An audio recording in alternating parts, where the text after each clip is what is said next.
I know it's a little early, but we're going to go live because I have a 200T to put together and I'm tired. Let me get you on the stand here.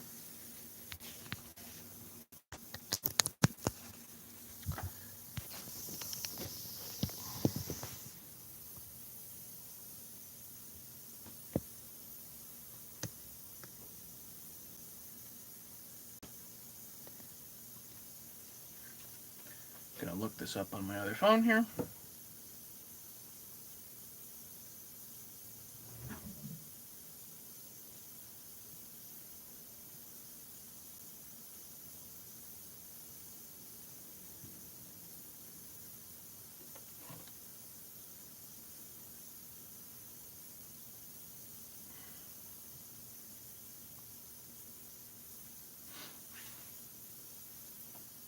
Hey Ken, I got your t-shirt set aside for you.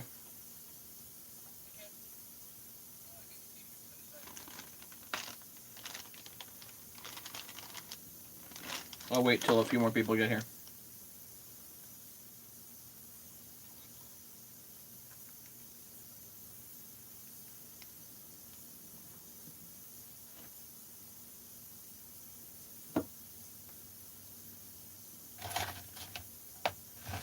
Three people. Who's here?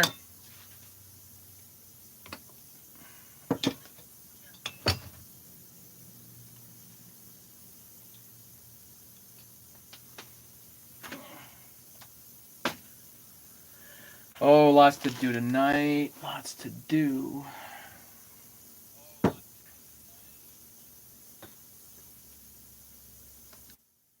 what I do have are the cases pretty well cleaned and degreased. So they've been ultrasonic and degreased. And what I'm going to do is cold press the bearings in here. This is just a little bit of anti-seize that helps press the bearings in. Makes it just a wee bit smoother. You don't need much. Anti-seize tends to kind of get everywhere. 6 people, but nobody's talking.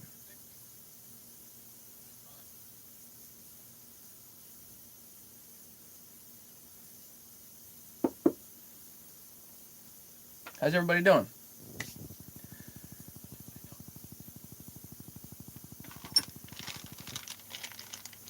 Hey Larry. Welcome.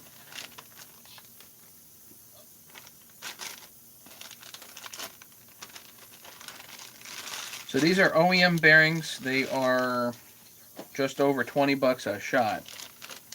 Bakelite seals. Yes, we're doing the Bakelites tonight.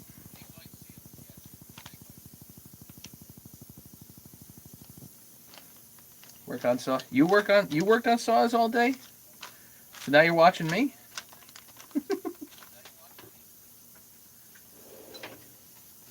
Poor guy.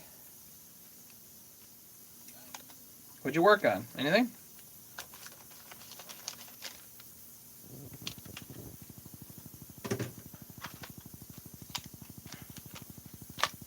Yeah, all kinds of parts here.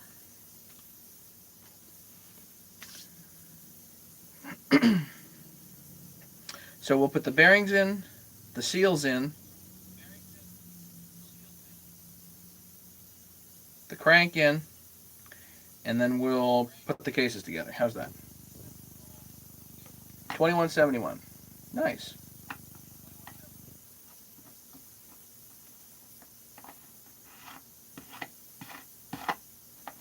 Actually, I think the 394 that I have sitting down here has a weld on it from a previous project. I had gotten the case together. I got the whole thing built like before lunch, and I'm like, hey, sweet. Oh, buffering.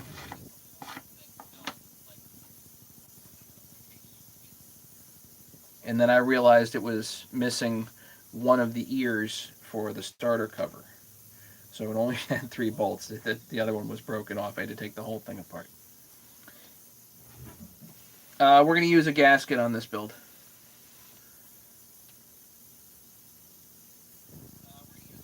I actually happen to have a 020T top end for this that we found OEM for about $60 shipped.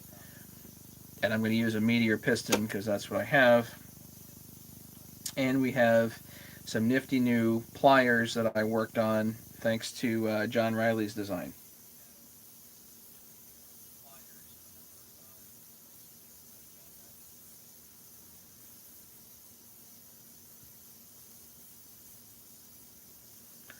So what do I do here? Let's get bearings first. On?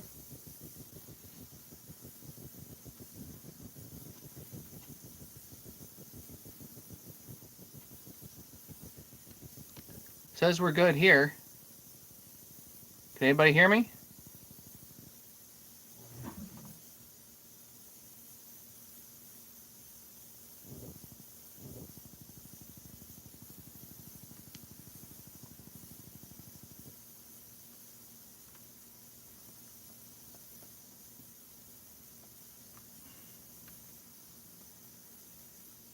Back now? Okay.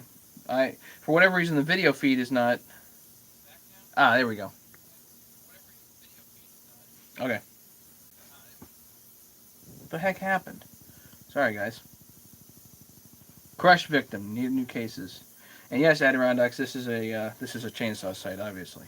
I don't know. We mainly do chainsaws around here. Um. hmm.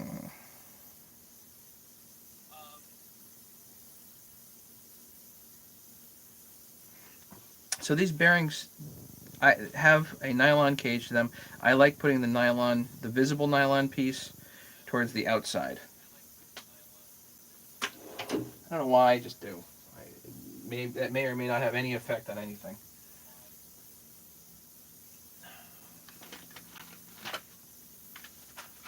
5/16, 3/8, 8 people. Cool.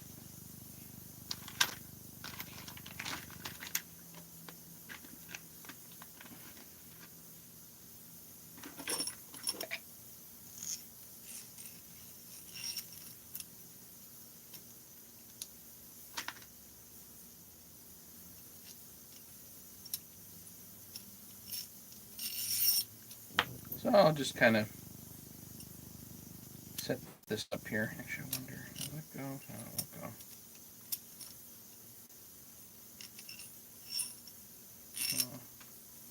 Just thinking, hopefully this grabs well enough. Tip number 1, nylon out. Yes. I don't know if it's tipped though, that's the thing.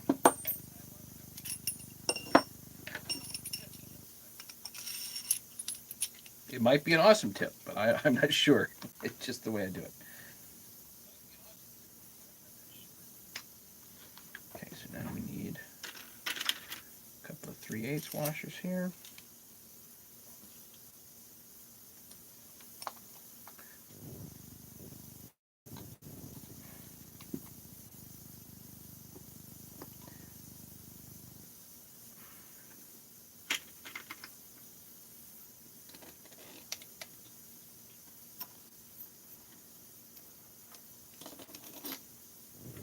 Literally like a pile of washers. It's good.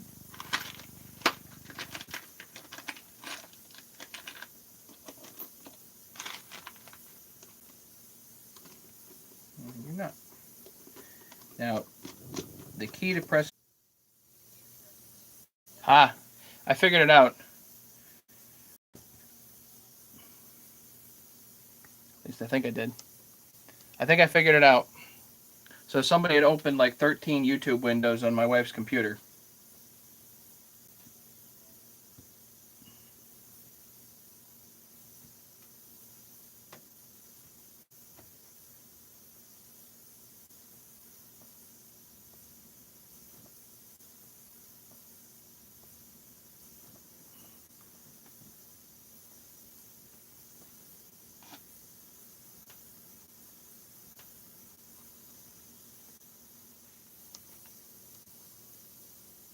Yeah, okay. You guys can hear me? It's not back here, but it will be. Yes. Okay. So yeah, somebody opened like 13 windows on my wife's computer. They were all playing YouTube at the same time, so they were sucking down a little bit of bandwidth. Sucking down a little bit of bandwidth.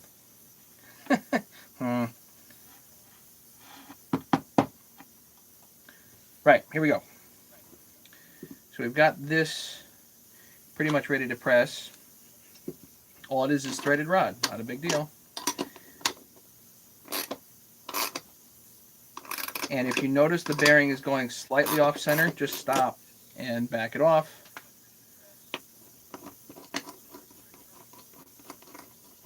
Because it should go pretty smooth.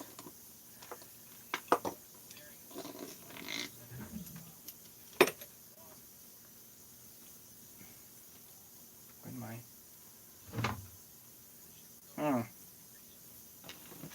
here.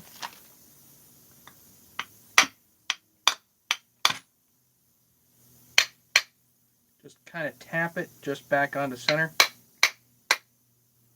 And you can hear it.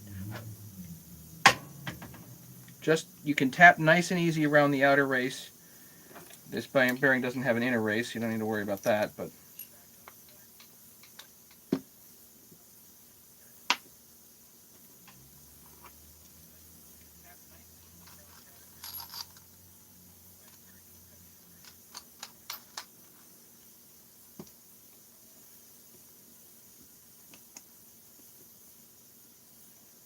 on the 200Ts, I've definitely done this plenty with heat, and it's a pain.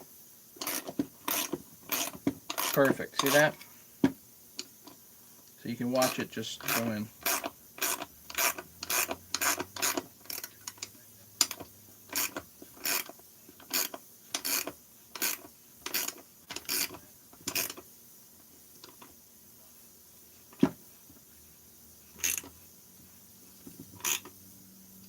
That's it.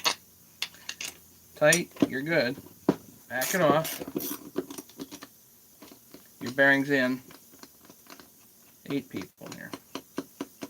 Lost people because of the buffering, and just so everybody knows, somebody, probably one of my kids, had opened like a bunch of windows on my wife's computer. They were all playing YouTube and sucking up all the bandwidth.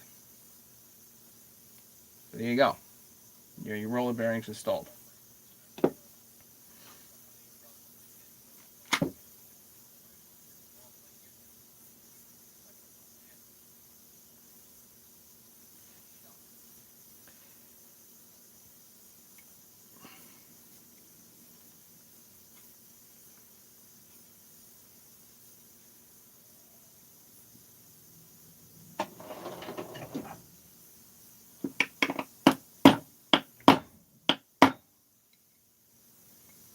Just make sure the bearing has a good even start.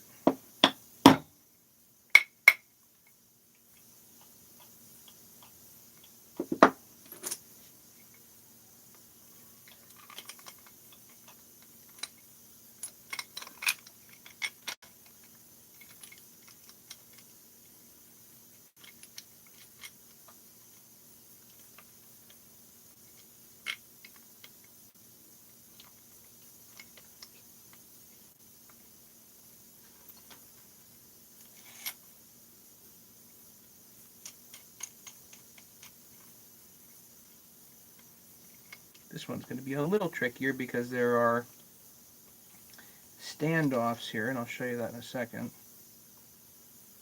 which the washer has to make it onto just so.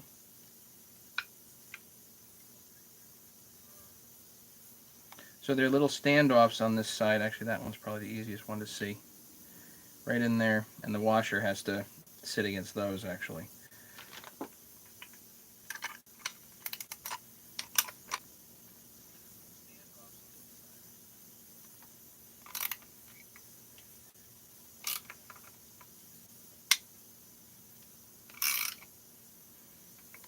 And it's just going in, nice and easy.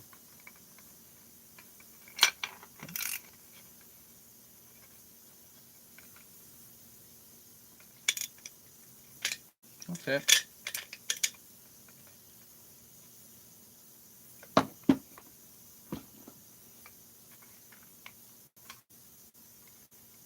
You want to double check, just put it on back on down.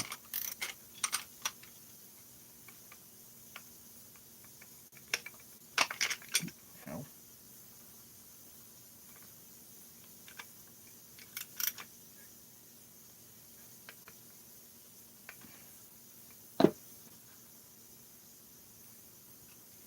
That's it. That's in far enough.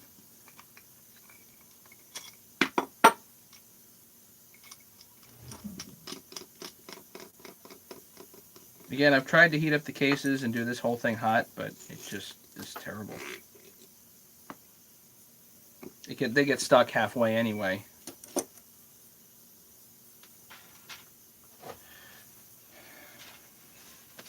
Nine people. Questions so far?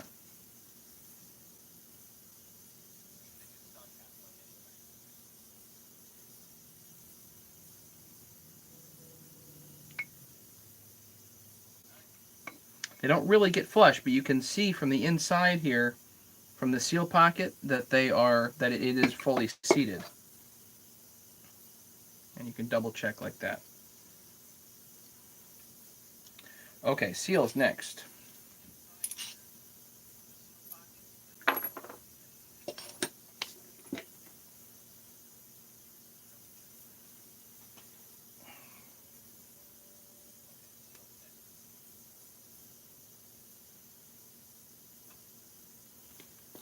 This is 1184 Anaerobic Sealer. With the Bakelite seals, do you really need it? Probably not.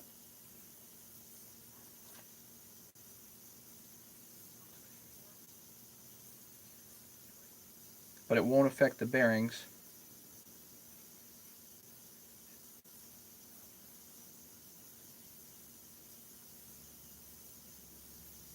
You don't want to put it in the bearings, obviously, but it won't really affect the bearings.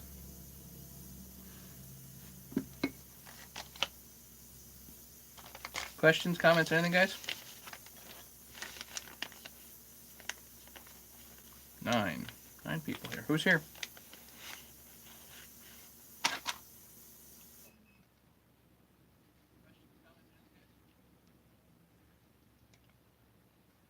So I've said this before. I'll say it again. Hey, David. Said this before. We'll say it again. The Bakelite seals are really best to put in now. If you are trying to put new seals in, but you are not splitting the case, I would actually recommend to put in the rubber seals rather than putting in the Bakelite ones. They're easier by a lot.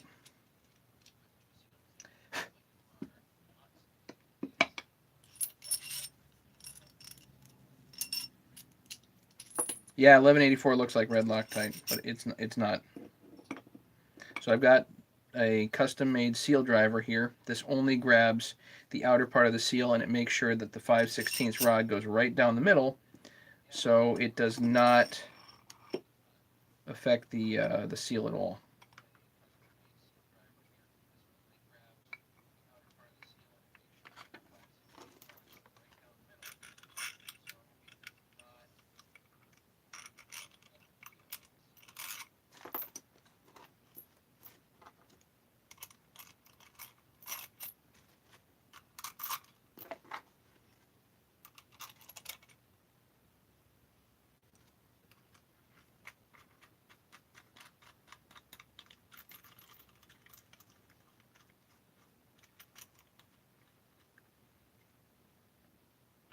The thing with the Bakelite seals, if you are trying to drive these and you do not have one of these pushers, you're going to break them. I've not yet broken a Bakelite seal with this seal driver.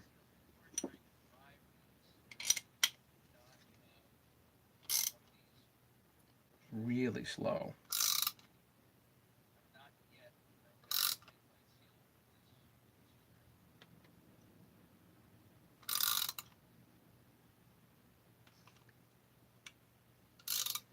You should feel it move. There it goes.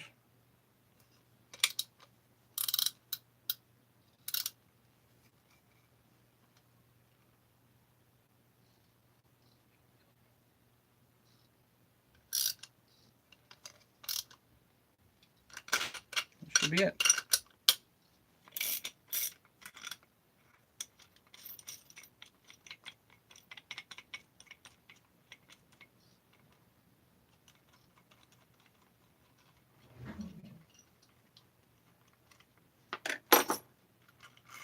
All the washers come off.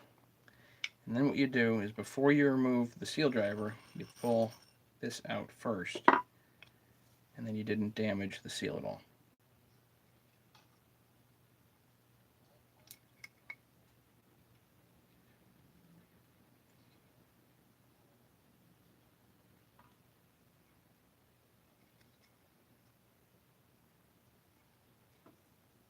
At this point, I'm just wondering if I could have driven it just a hair further.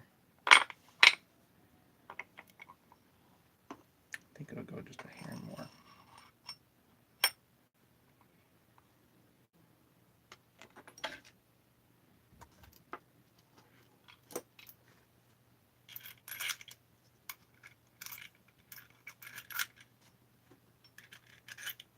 Again, you can crack them, and then you're out $8 per seal.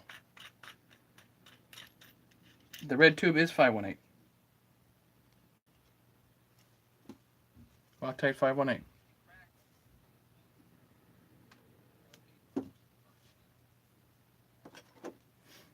Anaerobic Sealer.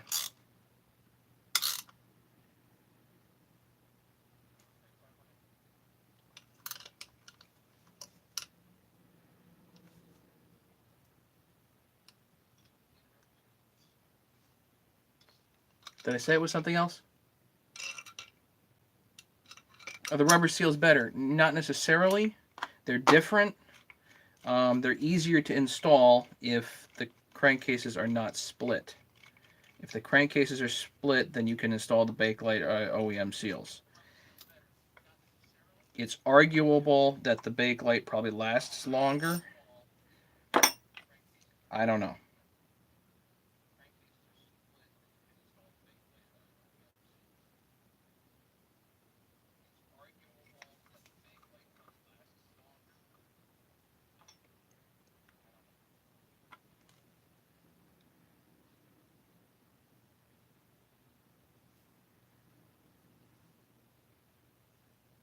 Just thinking.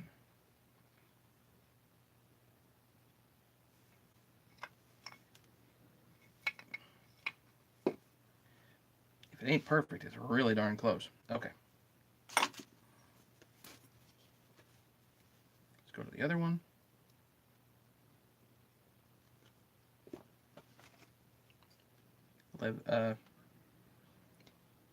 I said 1184. Yeah, my bad. This is 518. Sorry. Did say 1184, didn't I? Shame on me. This is 518. Anaerobic Sealer.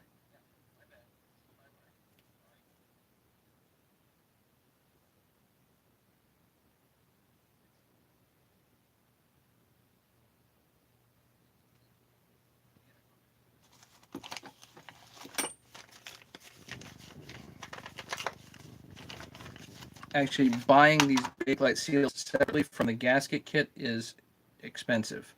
So you kind of might as well get the whole kit, I think.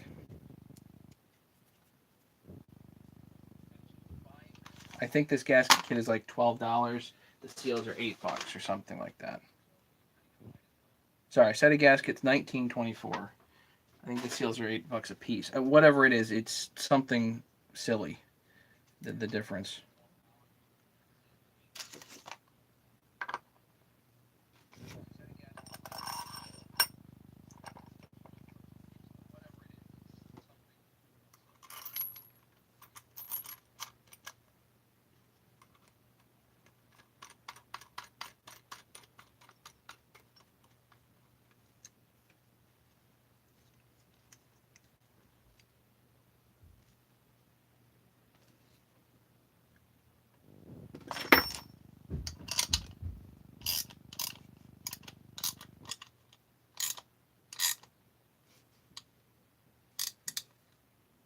As long as it's going in even, you're good.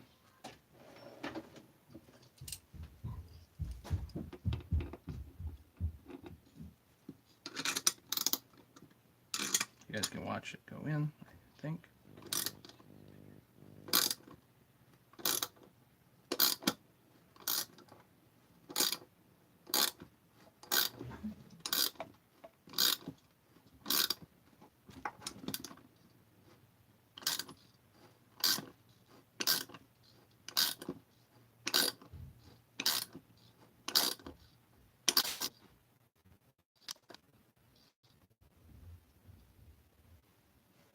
That's it.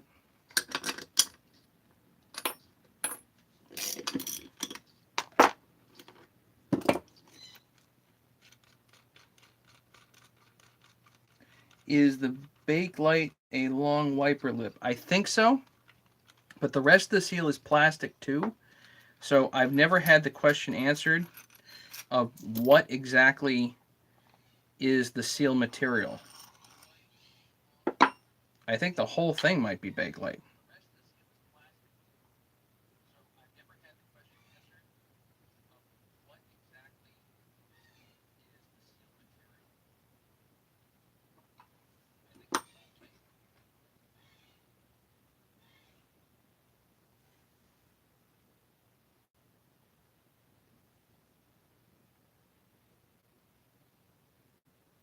See, this one, the which side is this? This is flywheel side, sits flush down in there. This one essentially sits flush with these standoffs.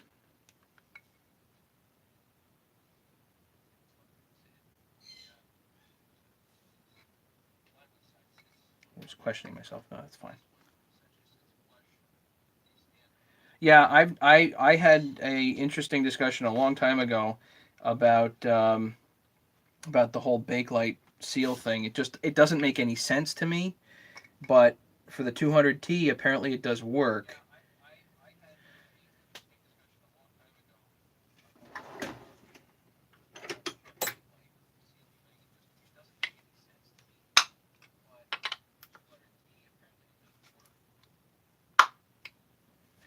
These are just positioning pins that I had tapped so that they were reset enough so that I could clean the surface here. Just pop them back in. Okay.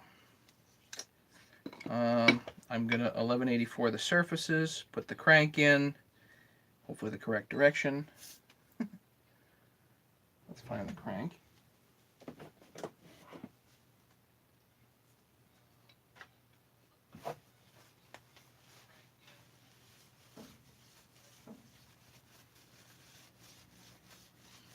Yeah, Bakelite is not the material I would think of when I would think of what is a good material to seal a spinning surface. Uh, Bakelite does not come to mind. But apparently, for this application, it works, and it works for a very long time.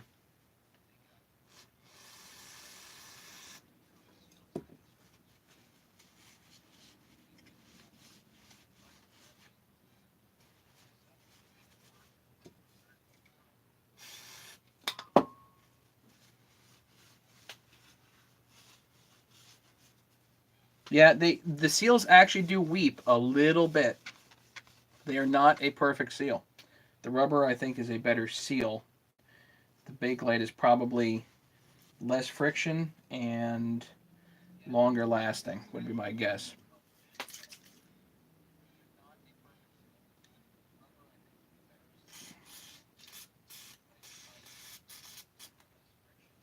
Ken, I've done that in other videos. I have plenty of other videos actually where I do that with the Bakelite seals and without.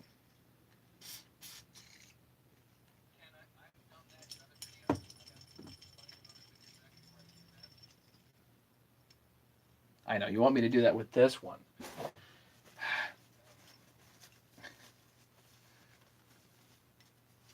It's so demanding. Okay, all right, maybe we'll do that with this one. Let me get this all together first. Okay, I gotta focus here because there are some things here that need concentration. Gotta make sure that everything is exactly the way that we want it to be. Okay, so this is flywheel side. That is clutch side. So which side do we want to put together first? Let's do, well, one thing, make sure you don't have the woodruff key in here. That's generally a bad idea. And now that this is lubed, you don't want to be touching this surface lubed, right?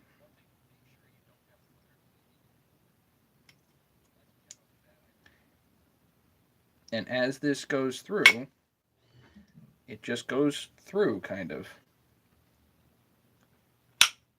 That's it.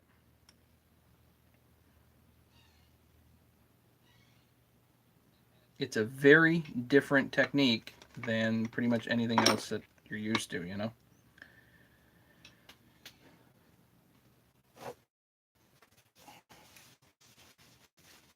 For this first, not lock.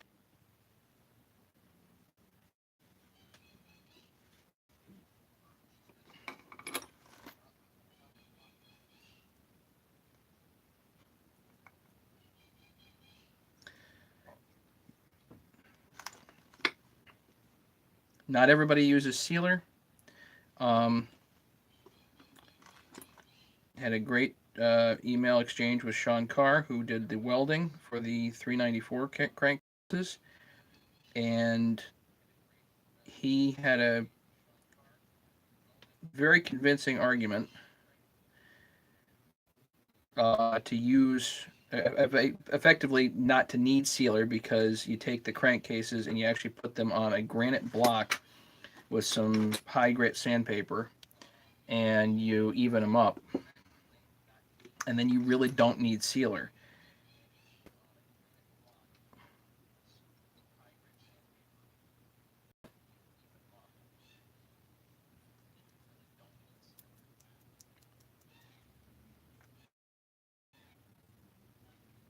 Now on this, there's a little bit of pitting in the magnesium here, so I don't think sealer's a bad thing.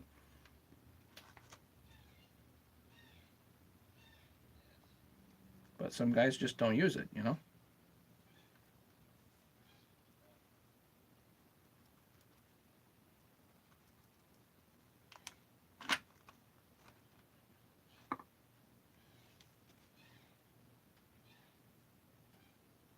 I've gotten some buffering. Sorry, guys.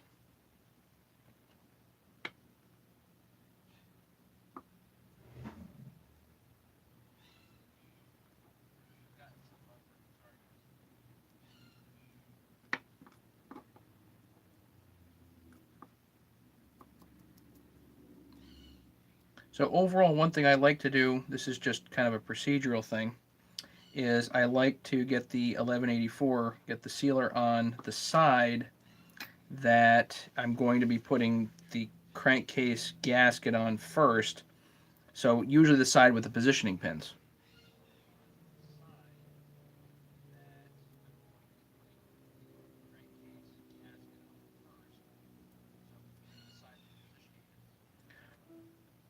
So the 1184 goes on this first, and then when I'm working on the other one, I have time for this to set up, to tack up a little bit. Hey, John. You're not? Yes, I'm going to use the gasket. I'm going to use the gasket, but I'm using the gasket and sealer.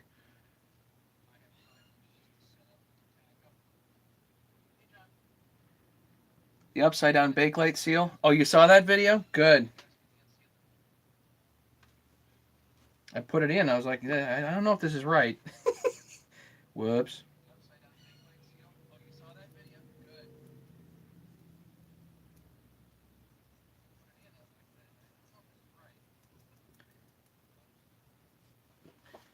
John, John, I forget. Are you a certified steel tech?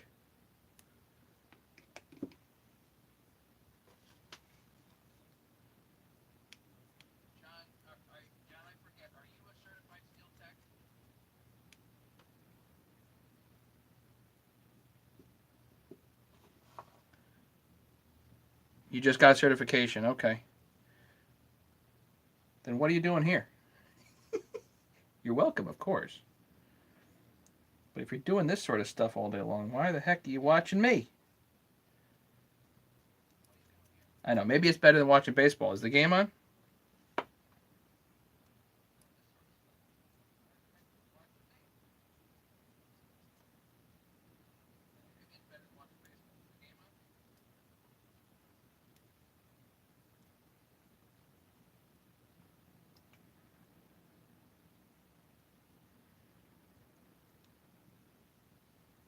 Again, so this is 1184. I don't really need to seal this top section because that's just where the wires go, but for sure the crankcase here is good.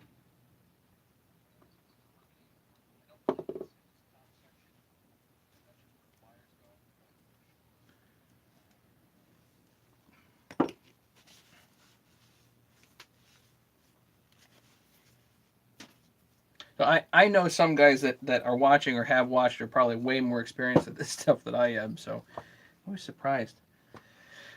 Okay, you're welcome just the same. Any tips? I'm game.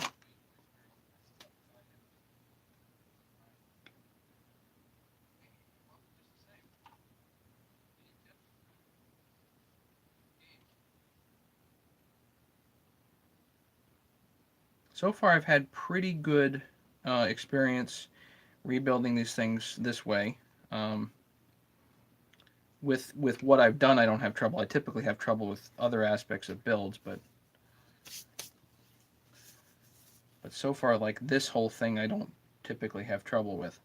Um, One last thing we do need to do before we put this whole thing together: entertainment value.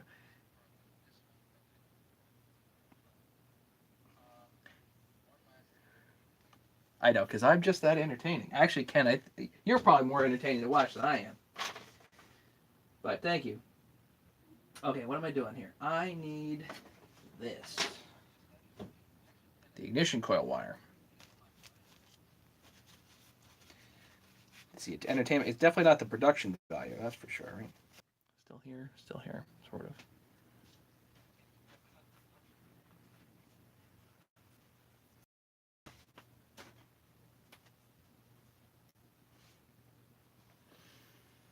Okay, so this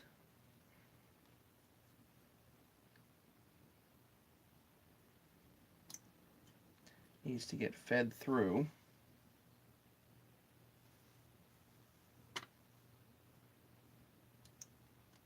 I'll show you guys in a minute.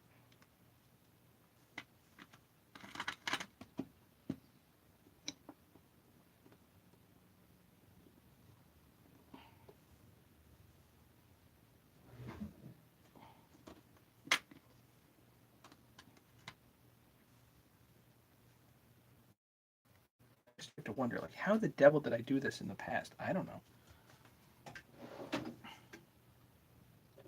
I go back and reference my own videos plenty. There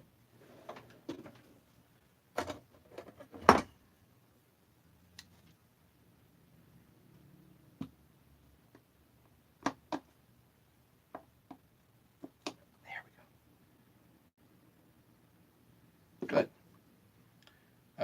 Wrong way. Great.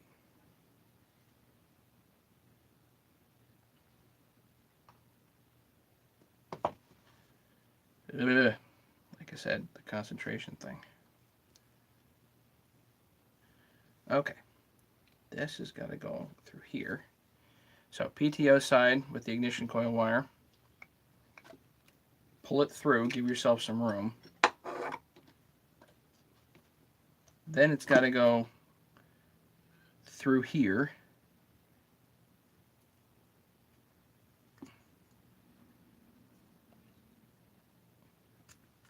Good. So now you have that. So as you're bringing the two case halves together, this is going to come through like that. All right, so we're gooped up.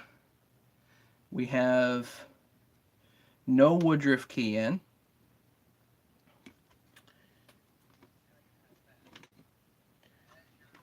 And now all you have to do is put these two together. And this is just press fit, so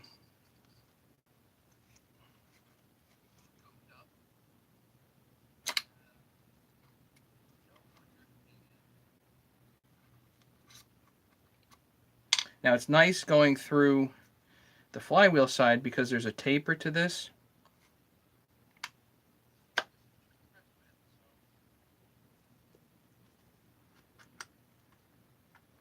And that's it. Your case halves are together.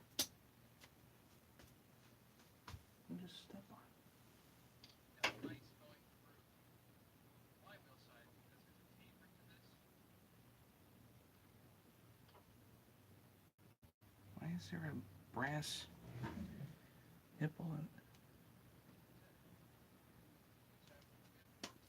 This one's fine, so I'm not worried about it. Okay. So now we can put in the case bolts. So on these, I'm actually going to use the Loctite 518 just for the heck of it, kind of.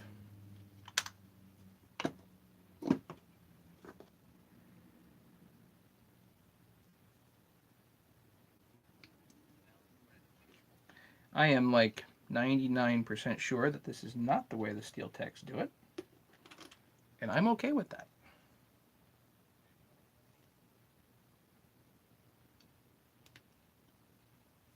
As long as what I'm doing is overkill rather than underkill, we're good, right?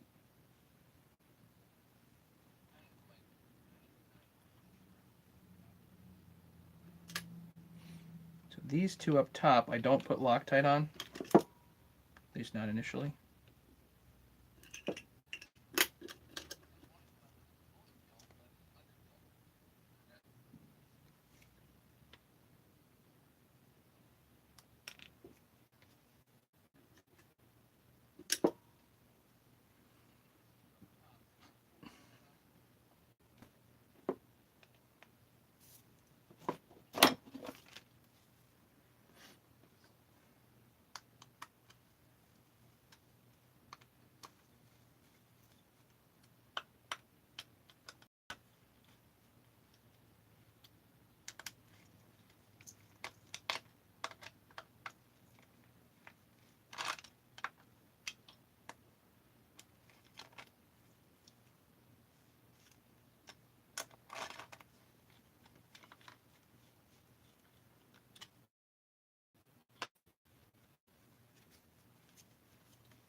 Actually, you know what? I can probably... Okay.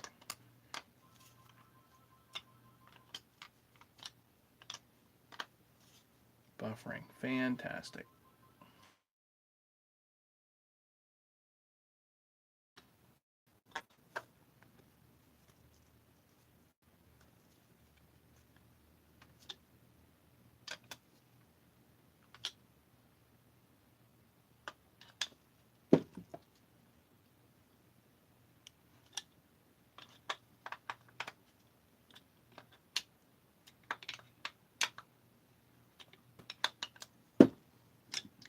Okay, let's start up here. 1, 2,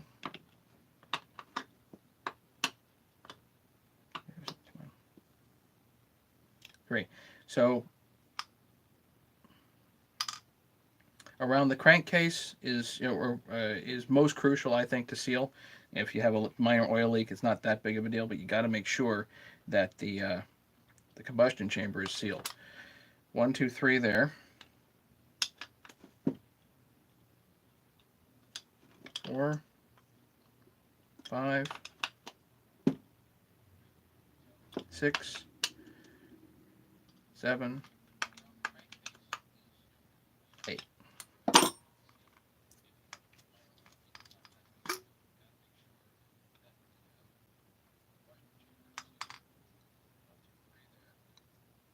Good squeeze out all around.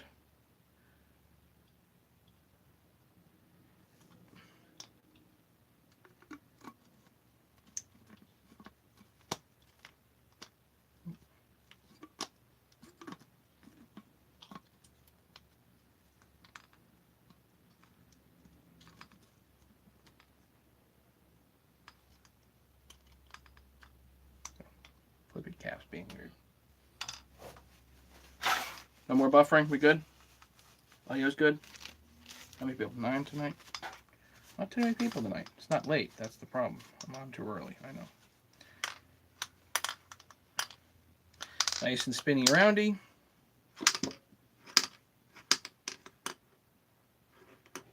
Perfect.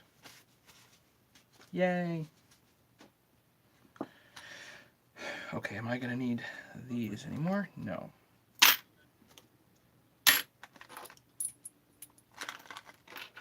Let's put this stuff away.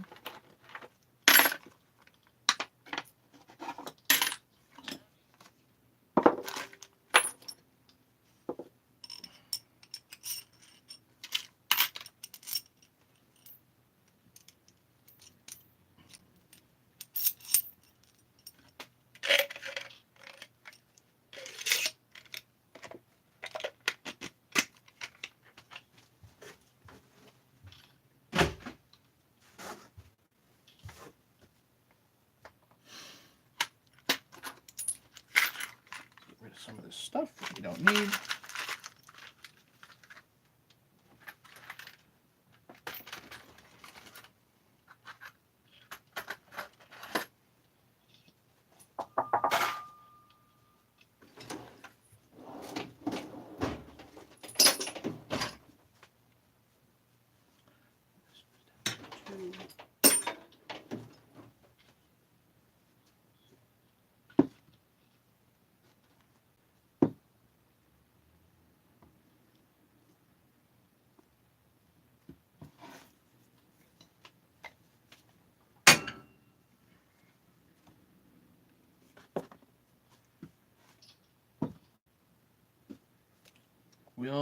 Am I going to need this? Yes, I will use that.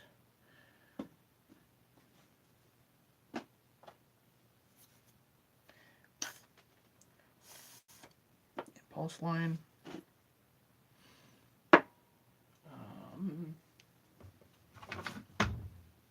I cannot wait to try out my new circlip pliers that I made. John Riley's idea. Give him credit.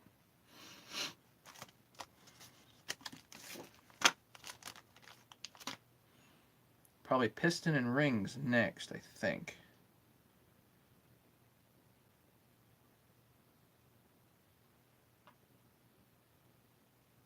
Let me go get the head, make sure it's nice and clean.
How are we looking, guys? We're still okay?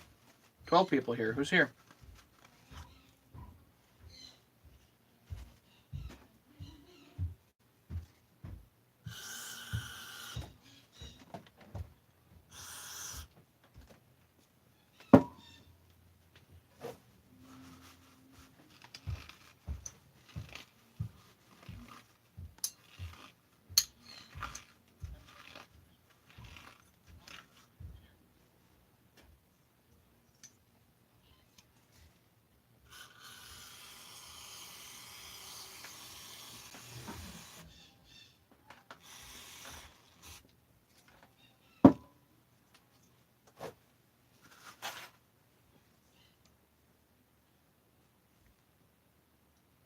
Looks like Minecraft.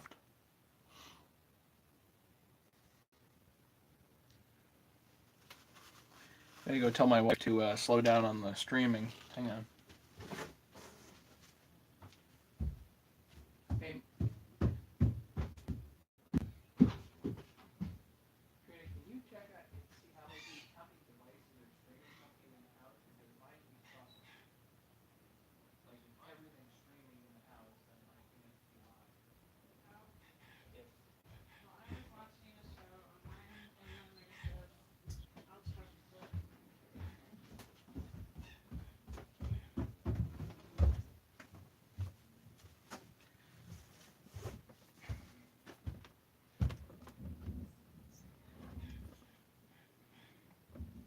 no, I'm gonna clean some of the carbon out of here.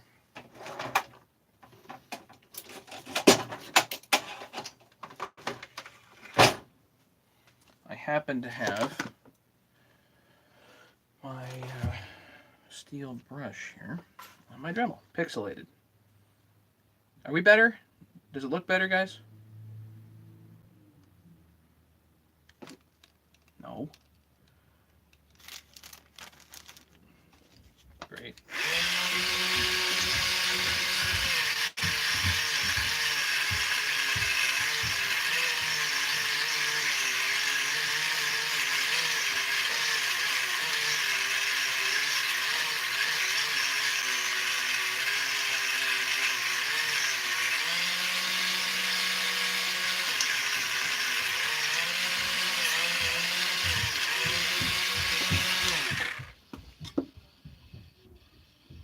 Yes, I will definitely show an up-close view of the pliers. If I can, but yeah.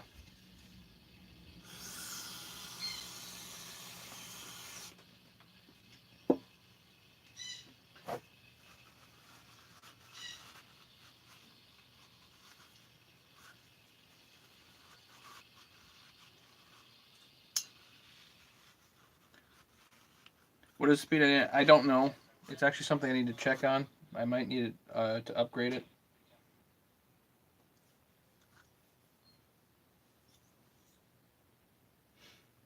See, there's a little carbon in the exhaust, but it's kind of hard to get in there and clean that out.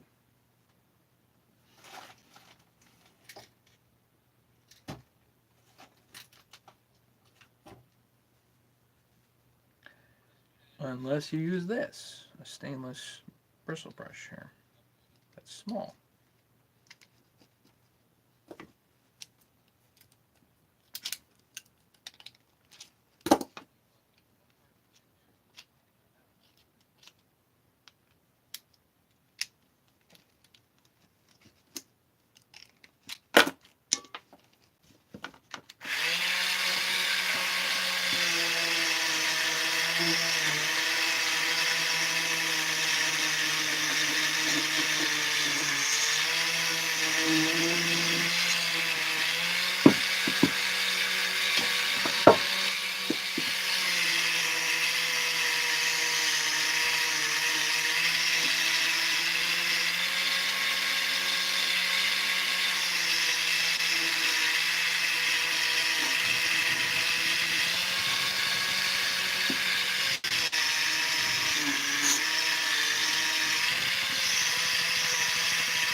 I'm going to give this one more quick wash in the sink. I'll be right back.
Smells kind of strong.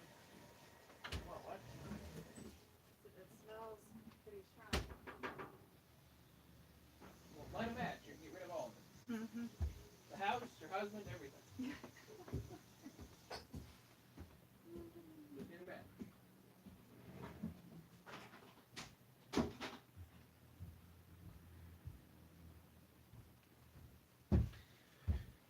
we go.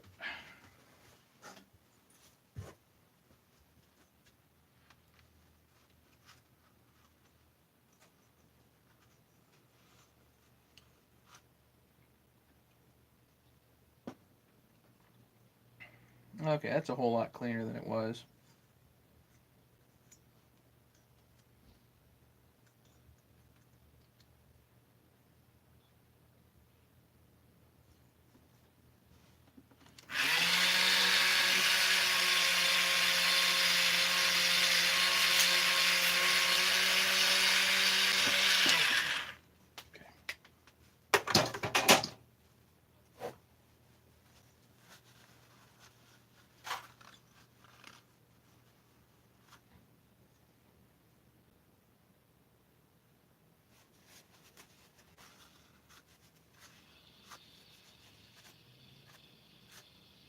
Cool.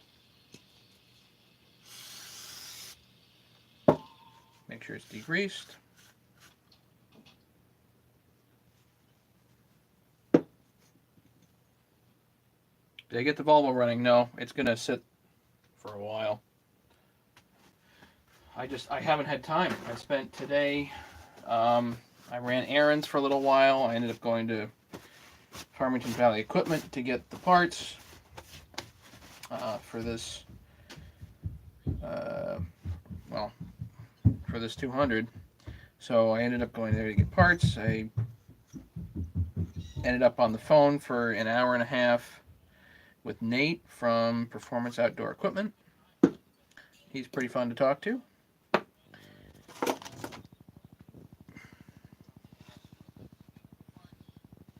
But I spent most of the afternoon actually moving wood around. I've got piles and piles of lumber, and I'm trying to move. It's all musical chairs. The whole the whole thing is musical chairs. Nate is the man. He knows it. I know it. Everybody knows it.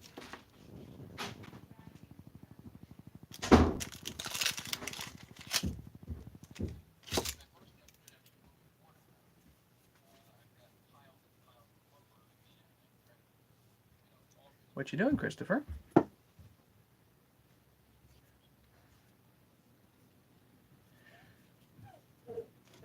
So this is actually an OEM clip. So I'll use this. And the pliers here, I don't know if you can, I mean, it's really hard to do a close-up, but let's see if I can do this and so you guys can see it. Actually,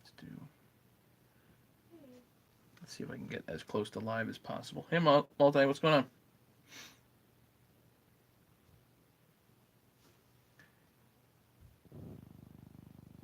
Just crashed your S60 and front end damage and ended up here?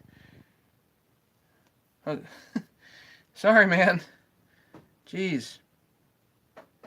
I've had my bumper off, I think, 3 times. When I redid my S60, I wrecked it. Don't ever drive angry. I rear-ended somebody. I wrecked my front end.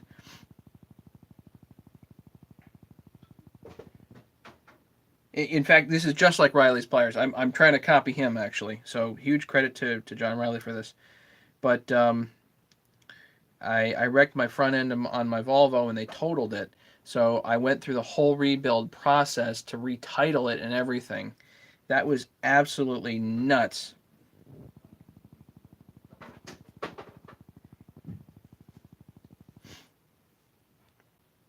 And I'm doing all my repairs in my my driveway too. Alright, so yeah, these are exactly like John Riley's pliers. I tried to copy his design best I could. They probably need a little bit more modification, but we're going to try them and see how they work.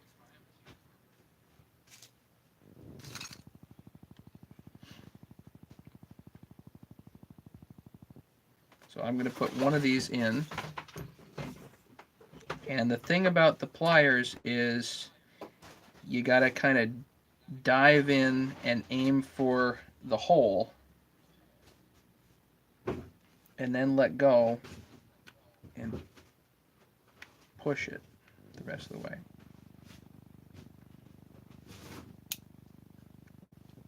Click, And that's it. And if you want to, you can actually just move it around, which I did. Let's see. I did before. Because you want to move it around so you can grab it next time, you know.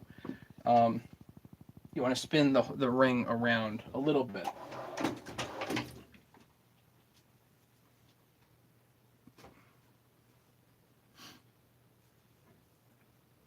Broken headlight, bummer. Nothing wrong with the radiator, but I drove it home. Well, yeah, I drove mine home as well, but I changed the radiators and everything, kind of just cause.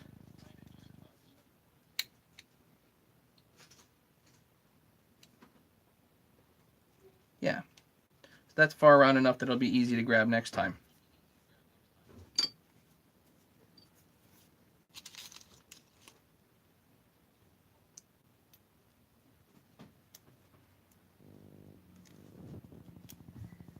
Put the rings on.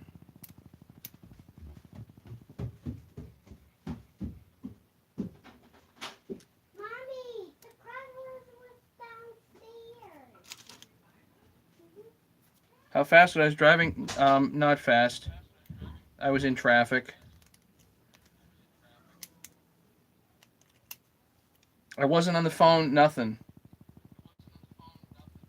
No airbags. Thank God, no airbags. So it was probably less than 10 miles an hour. But it wrecked my hood, just crinkled the whole thing, busted the headlights. It was like $6,000 worth of damage, and the car's only worth $6,000.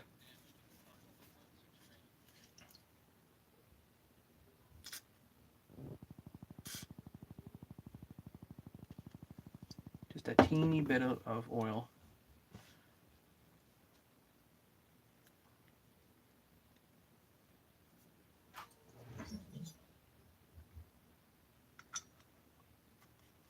So I'm going to get this in here first.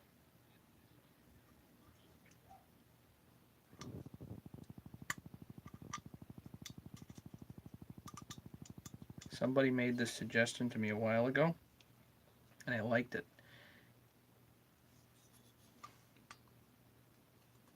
And you'll see why. Now I got ring pliers, it'll be even easier. Oh, awesome. Because now you can like be sure that the ring is in the right place on the locating pin.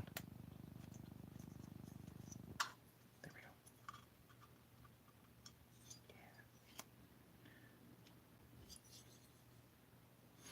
So now all I have to do, I'm actually going to degrease that. Hang on a second. This.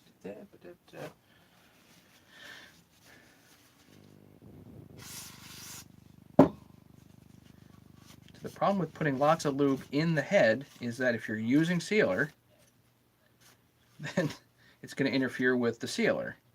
So you put a little bit of lube on the rings, get everything seated, and then I usually lube internally quite a bit as we go up and down.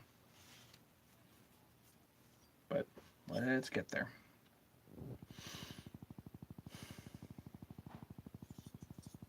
Let's find the exceptionally valuable pin bearing. Yeah, this is it. A little bit of brake cleaner on it. Degunk it. Yeah, double rings are a pain. Everybody's got an opinion on them too, so whatever.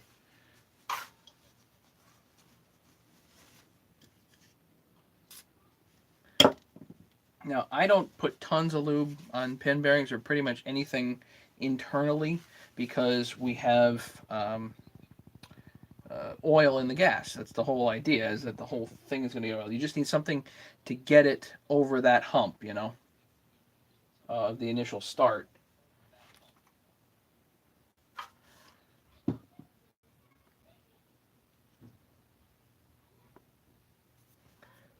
Other thing we need to do is take a razor blade to these, which I happen to have here.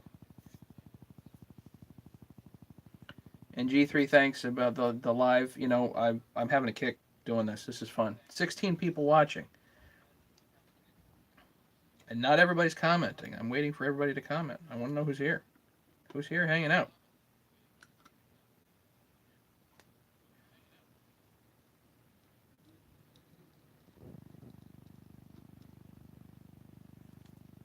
Always mention this. This is Brad Snelling's idea, not mine. Razor blade. Always like to give credit where credit's due. Dude West, what's going on, man?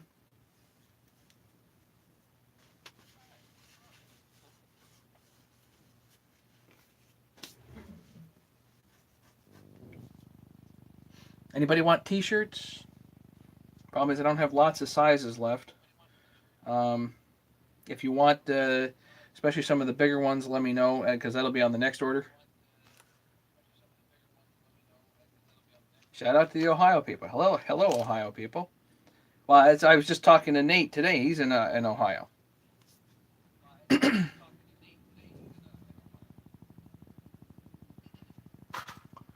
I gotta find screws here before I attempt anything. 3, 4.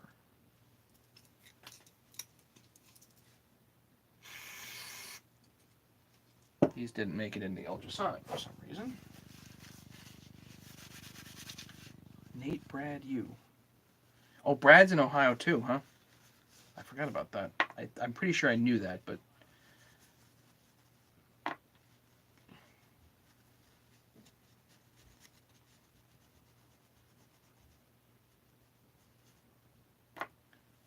just acquired a 660. Do you have any tools to pull the crank in with? No, but soon. Man, it better be soon. Those guys said the other day that they're bumping it up. They were talking 2 weeks out, but they seem to think that it's going to get bumped up. And once the rods get initially machined, what the first machinist is going to do is he's just going to drill pilot holes. Once those pilot holes are done on hundreds of rods, then my other guy can do pretty much whatever with the rods and start getting me kits. I know I need a lot of 660 kits. That's for sure. There's a lot of people waiting for them.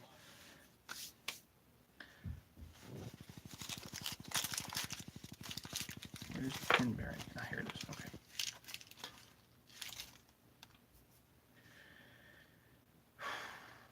We need another circlip. Hang on.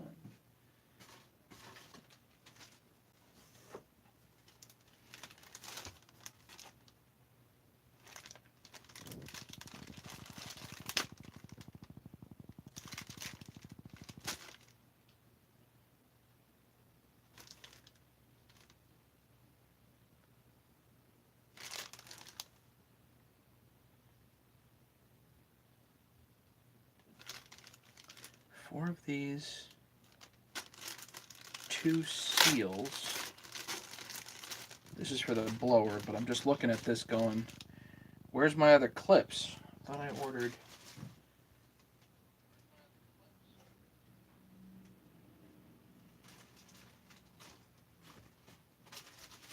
Great, now I gotta go back to Farmington Valley and say, what the heck? Not a big deal, we'll get the blower going tomorrow night.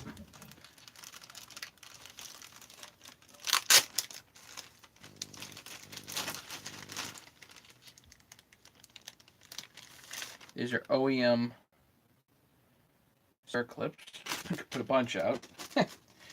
They charge $1 a piece, actually $1.09 for these. $1.09 each.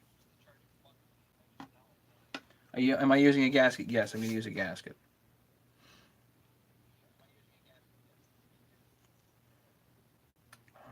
That's the intake side.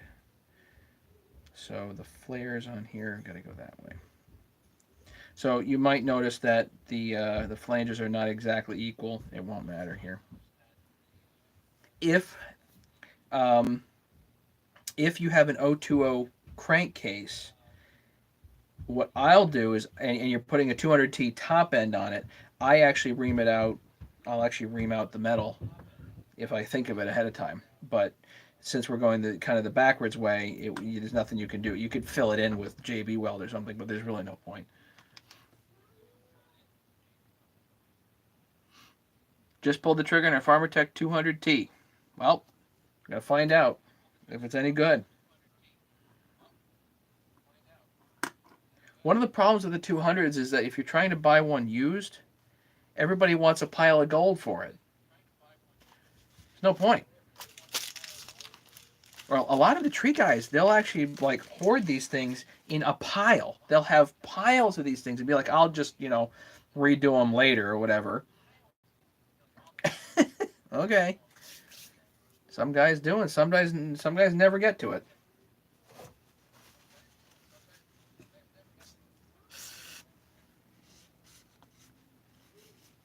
Just making sure that this is clean here. This I know I've just done. I'm going to do it again. Part I get nervous about. Gotta get a little nervous here.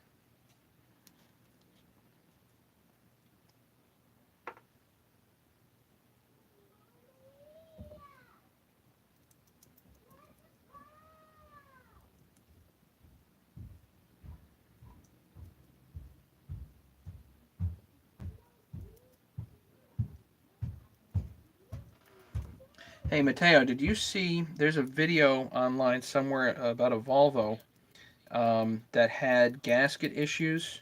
I think it's an older video, but somebody said that it wasn't oiling or whatever.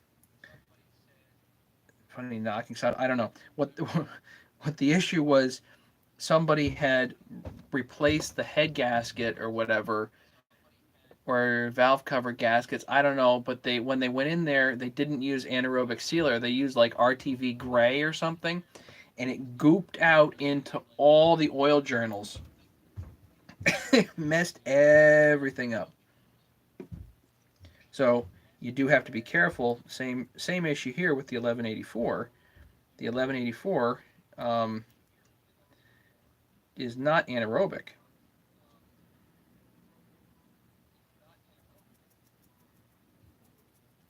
This stuff is going to set, which is why you let it tack up a little bit before you put it together. You want to make sure it's not spilling into spots that you don't want it, right? Right.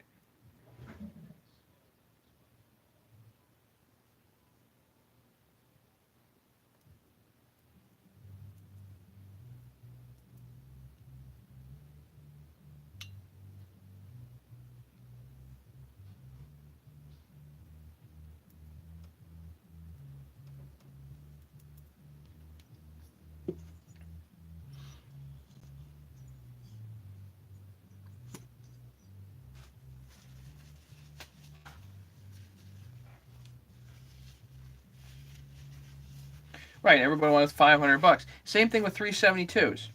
You go on Craigslist and somebody's got a 372, and it just looks like it's been beat to crap, and they're like, "Yeah, $500. It's in great shape." Yeah, sure.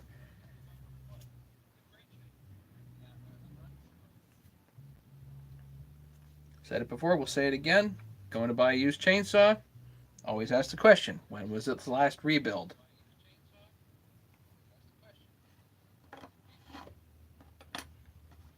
If the answer is I don't know or never, the price goes down. Down, down, down.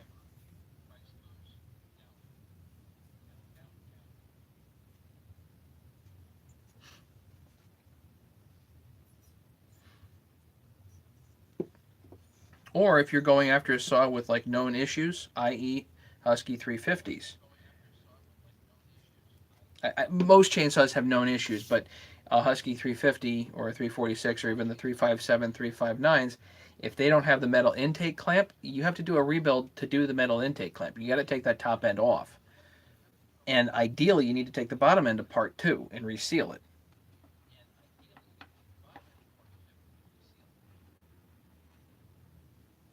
Sometimes you get lucky on eBay.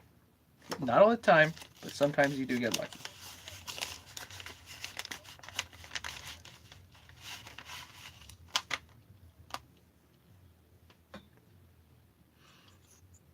All right, the flanges there are towards the intake.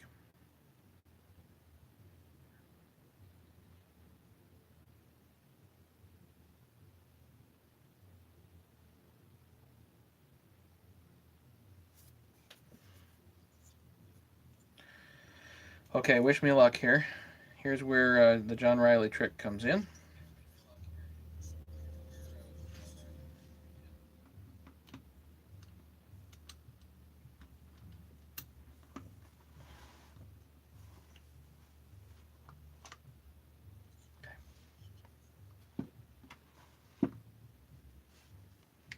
So push the pin bearing in.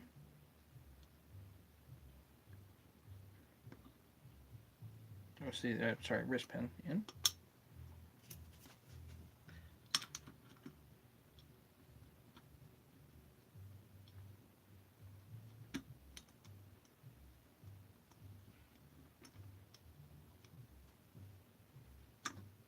Yes.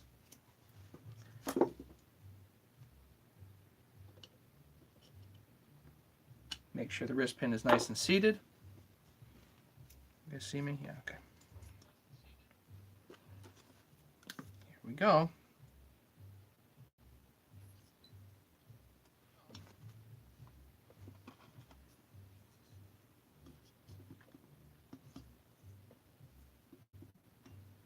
So the recommendation is to seat the end you didn't grab first.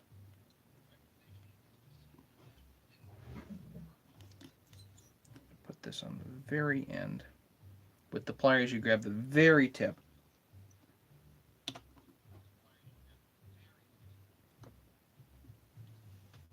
Then you bend it around. Oh, then you bend it around and you dive in and you go for that this hole here.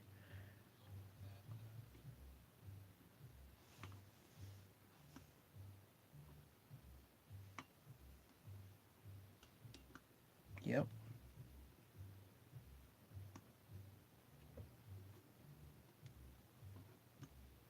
Come on, let go.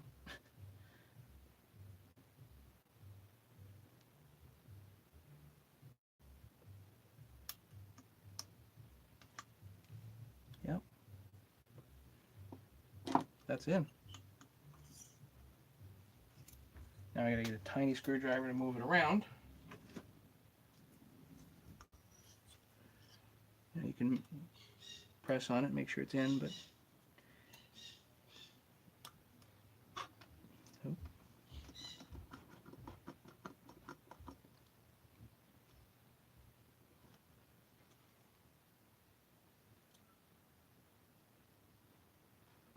And he actually had a special thing that was ground that you could just go boom, boom, boom, boom, boom, boom, and work the spring here over, but I don't have that.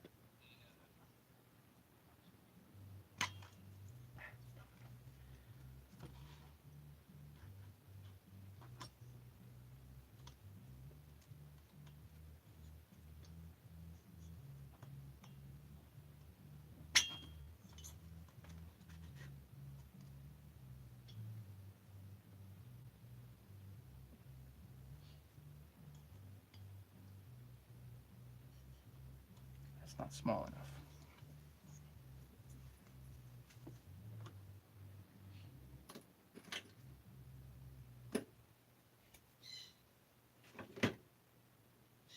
Where'd my other screwdriver go, actually?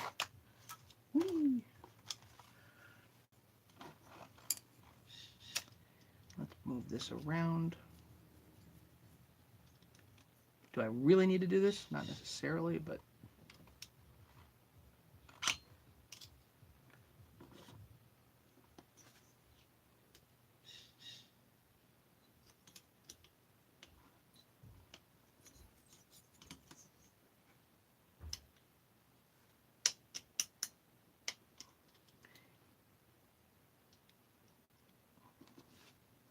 when they have the tabs, they really feel like they want to go a little more freely.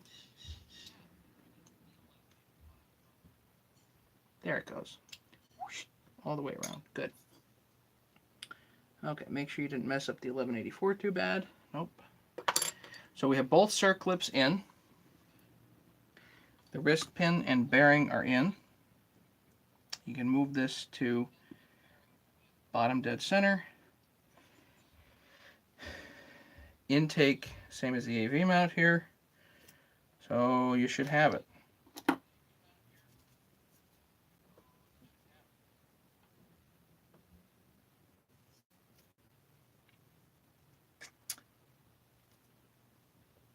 See, I should know Eric Copsey. I know the name. I just have a hard time placing it.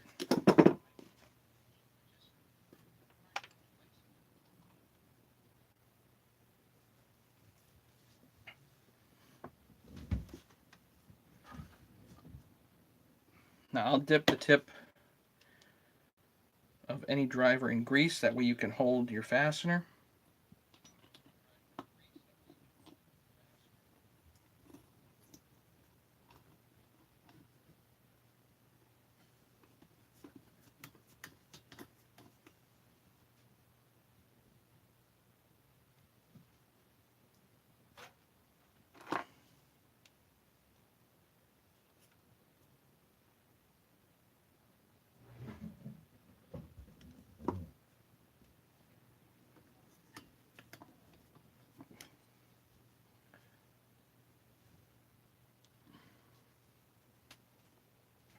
See, I'm doing less and less modification on chainsaws because I have everything that I need, and the guys that I'm doing this sort of thing for, it doesn't really matter to them whether it's modified. Does it cut?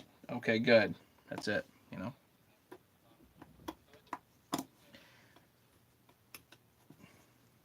And you can spend hours doing something and then have the whole thing blow up in like 2 minutes, and you're like, ah.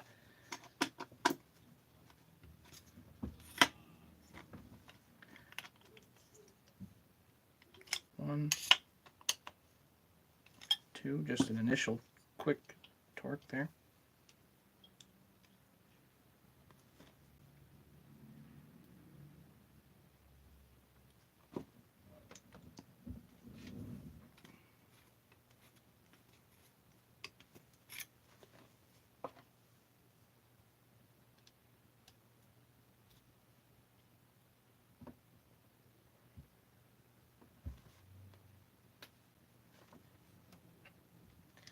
I don't know how I'm making this look easy, but okay.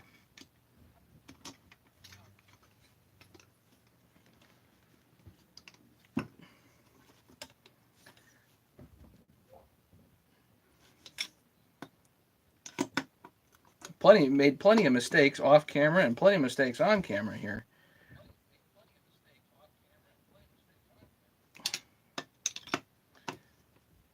And I've done a bunch of these.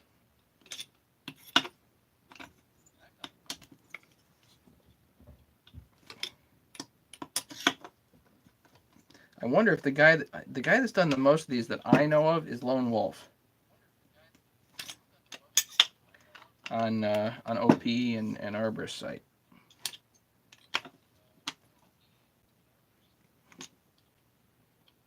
I'm gonna call that pretty darn tight.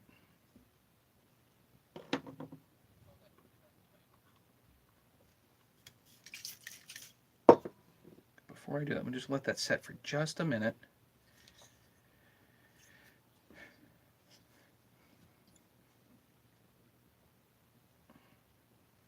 Take a quick break from my brain, you know.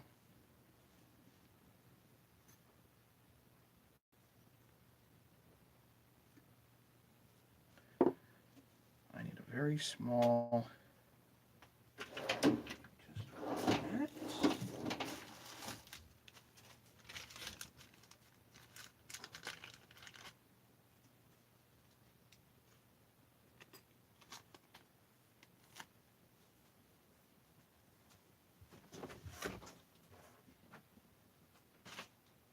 Now they're over with my 200T stuff. Now it can't get lost. Left the Q-tip in the crankcase, huh? Lord, I hope not.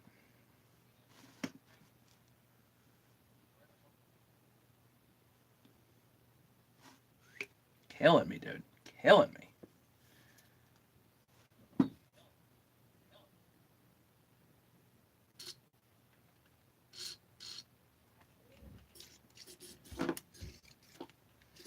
So I'm going to put some WD-40 in here because now it doesn't matter what you do. Again, I'm not relying on WD-40 to be an amazing lubricant. It's just relatively convenient for me to use it.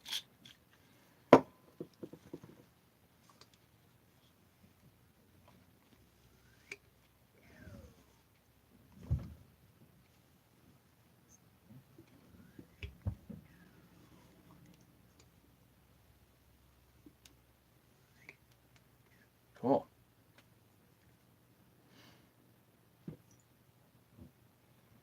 This is usually the part where somebody says, "Can you pressure test it?"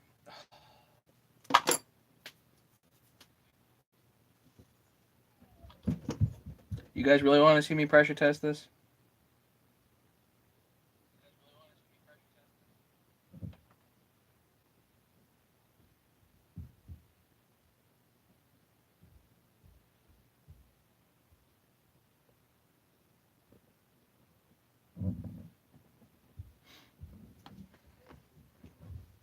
Okay, we'll do it.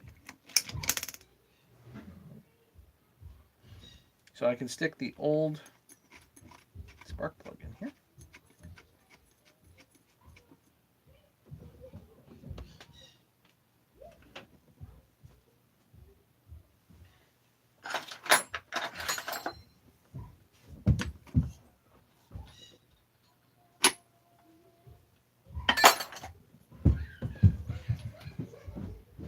Now, my pressure tests on this are not ideal. You'll see why in a minute.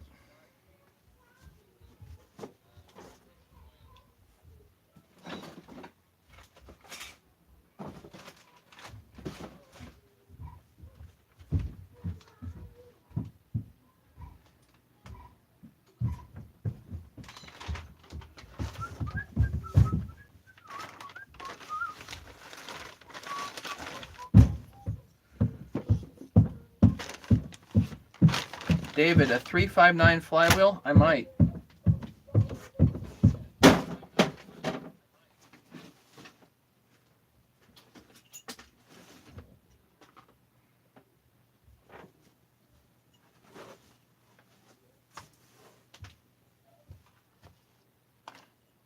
Like that?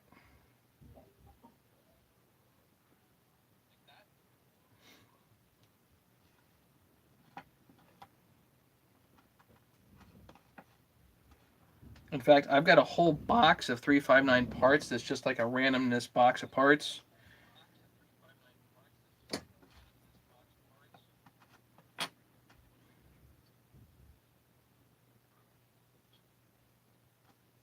Hang on.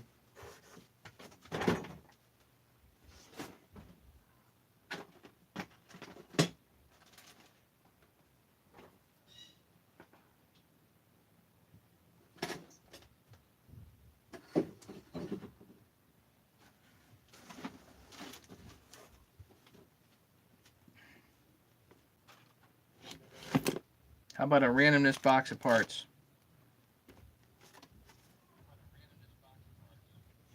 I think that's a 359 crank, flywheel. I got a gasket set here for the thing. You want it? I don't know.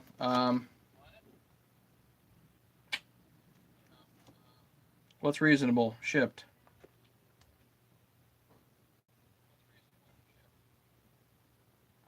What do cranks go for? 30 bucks. Thinking 75 bucks shipped for the whole thing.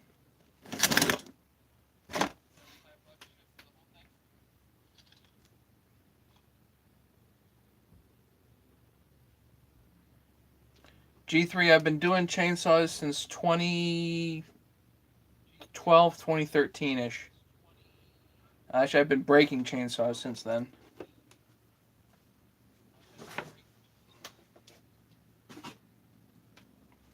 I was gonna build a 359, but yeah, David, just email me and you can PayPal me that. Actually, you can just send the money to my PayPal and just give me your address. My PayPal address is my email, so um, I'll get that out. I don't know, tomorrow or the next day. Yeah, I first got into chainsaws by necessity, and then I broke them, and I kept going, and I got in mainly with the what was it? The 455 Ranchers.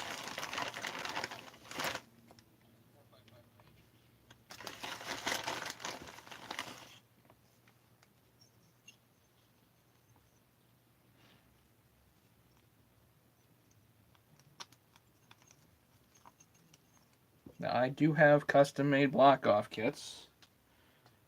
If anybody wants to be jealous, they can.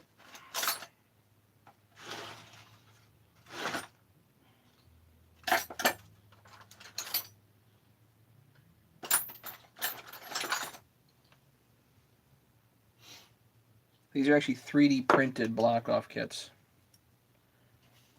My favorite saw, and it changes with the weather, but I really go back and forth between the 394 and a Husky 350.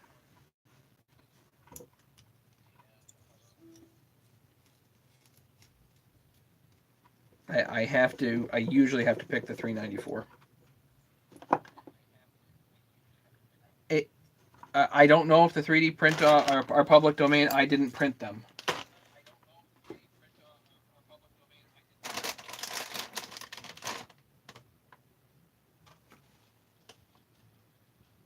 And I can't get in touch with the guy that did, so sorry.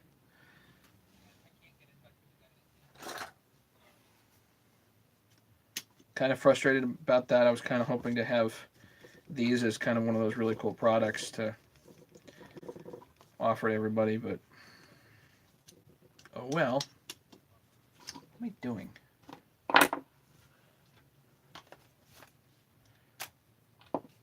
You choose your 036 Pro over the 350.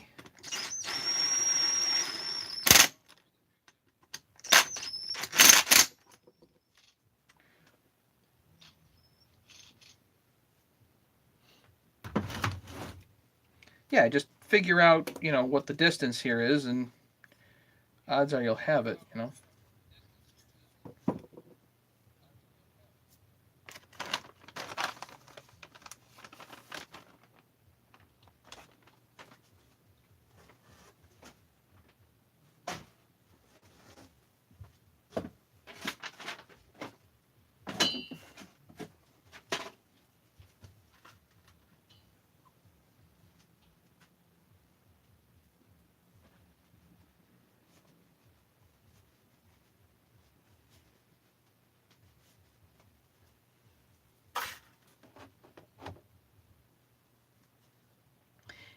Jacob, if you get your 350 ported, you get it rebuilt and ported, you will not be choosing the 3036 Pro.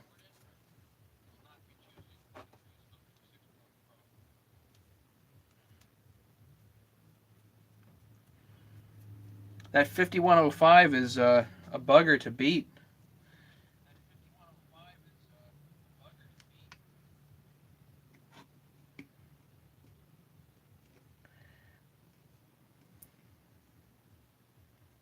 There's a guy at the Connecticut get-togethers. He was at Lee's get-together last time, Sonder, and he has a 5105. I was having a hell of a time beating him. I know everybody loves that 7910.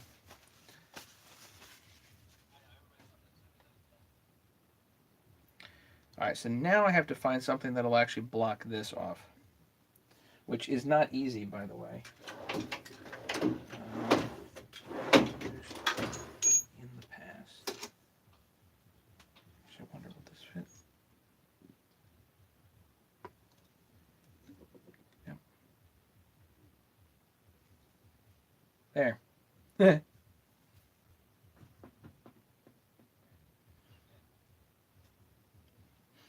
Just need something to block that, you know. Okay, so let's see if it holds. Get the mini vac out. It's down here. Mini vac always gets thrown to the side for some reason.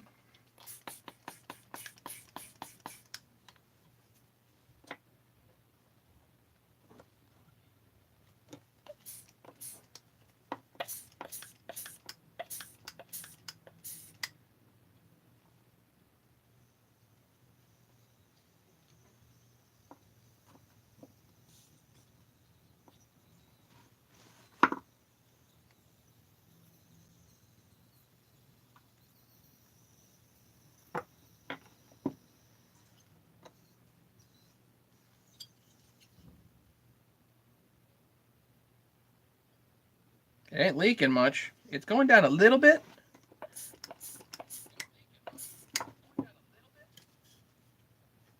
So let's see. How about the seals? A little weepy. That's pretty typical, by the way. They do weep a little bit. You're not going to get the same seal. And also, with a little bit of break-in, it'll get better. But look at the pressure.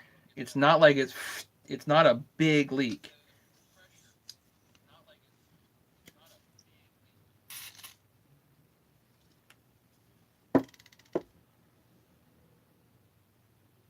And no leak on this one. Maybe tiny.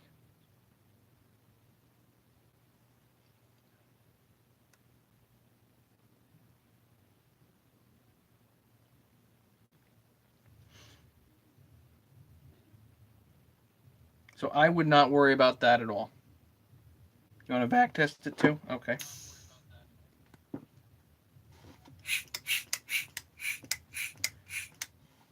So there's 10 bar, whatever it is, of vac. Can you guys see the meter there?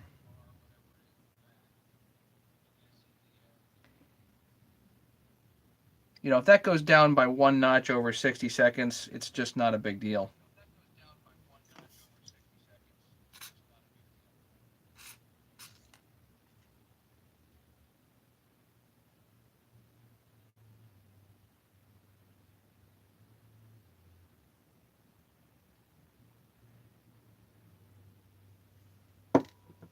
Yeah.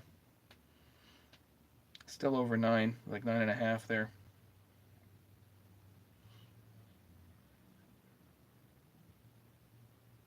So that's really what you want to test, you know. I think that's fine. Leave it. So let's put it together.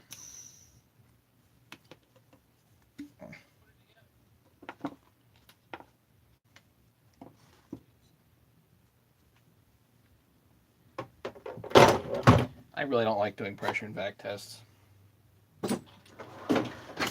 but you certainly can. Okay.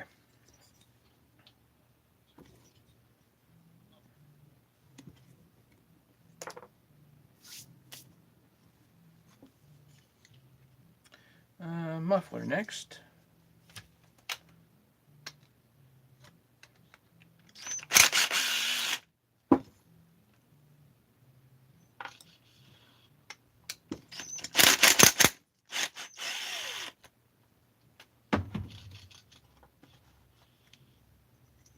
I would have loved to have these printed thicker. So if anybody's thinking about printing these, print them thicker by quite a bit. So because plastic just doesn't hold, it's just not rigid.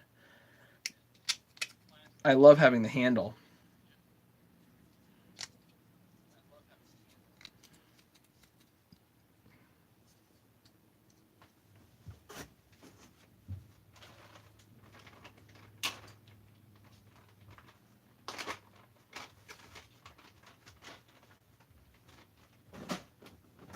What's also cool is right on the print you can print MS200T, and then you know exactly what it's for.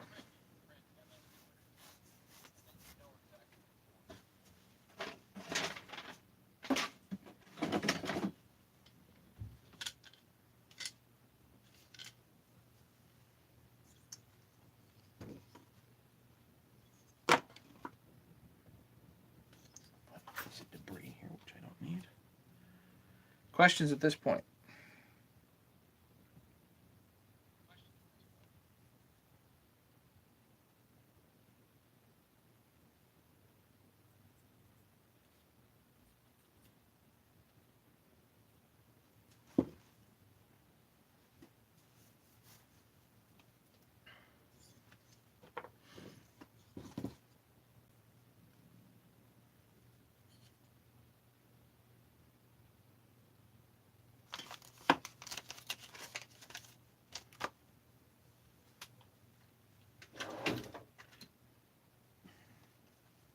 I do use red Loctite here.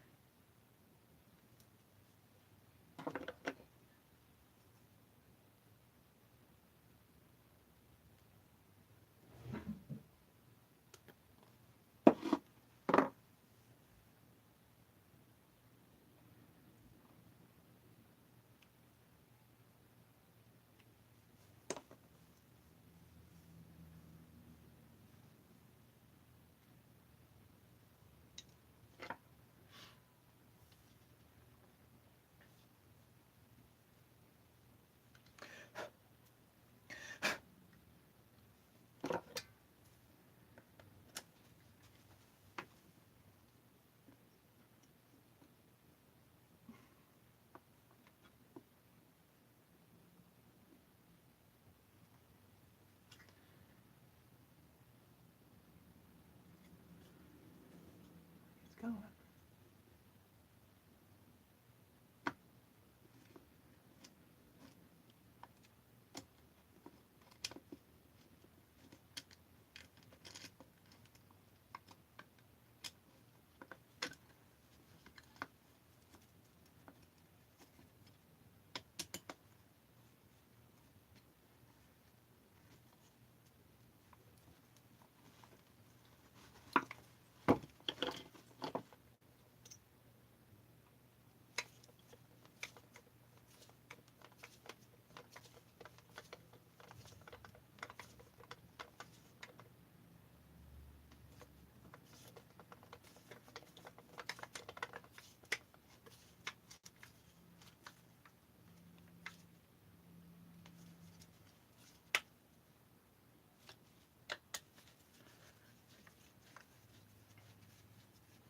Anybody here new?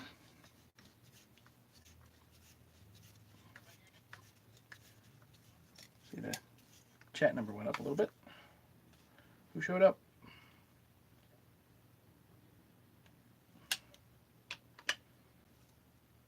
What time's the game on? When does the World Series start? Did I miss it?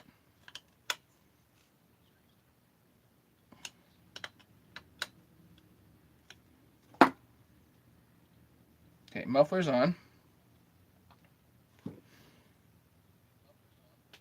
This was not the spark plug that I was trying to use.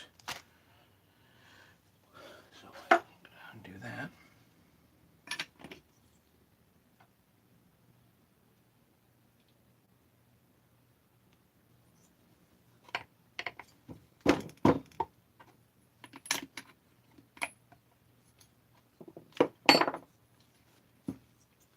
I'm going to put a brand new plug in here. So.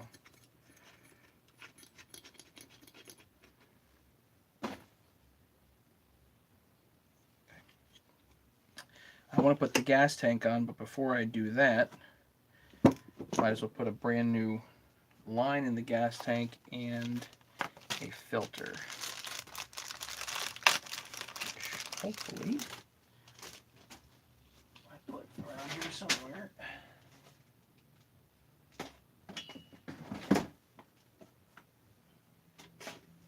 Okay. Tank is down here.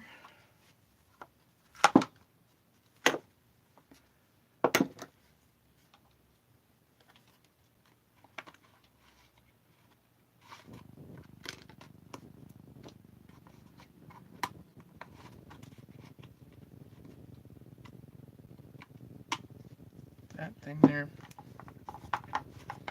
This stupid line here.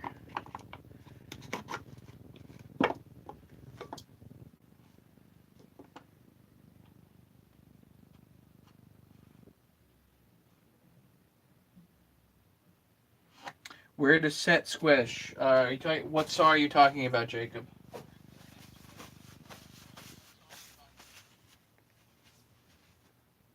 Are you referring how to set squish, or what's the actual question? And to what saw are you talking about? Are you talking about this one?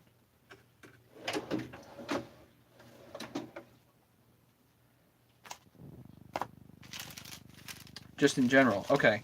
So in general, people like squish to be around 020. If you're a saw enthusiast, if you're a two cycle enthusiast, you kind of like your squish to be set to 020. What the heck is that doing there?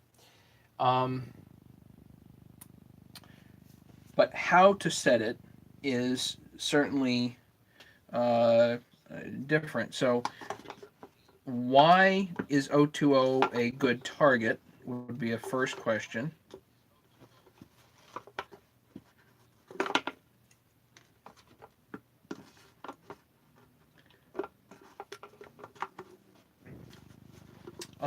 And it's basically a good target because it's generally accepted as a fairly safe distance between the top of the piston and the cylinder head. If you start encroaching on the 20,000s, then you end up kind of in the weeds there, you know. You might have a head slapper because it seems tight, yeah, but um, it's not. Even to 15 thousandths isn't too bad. But you cross under, in my opinion, if you cross under 15, then you're really in the weeds. Let me give this a quick wash. I'll be right back. It's a good topic. Hang on.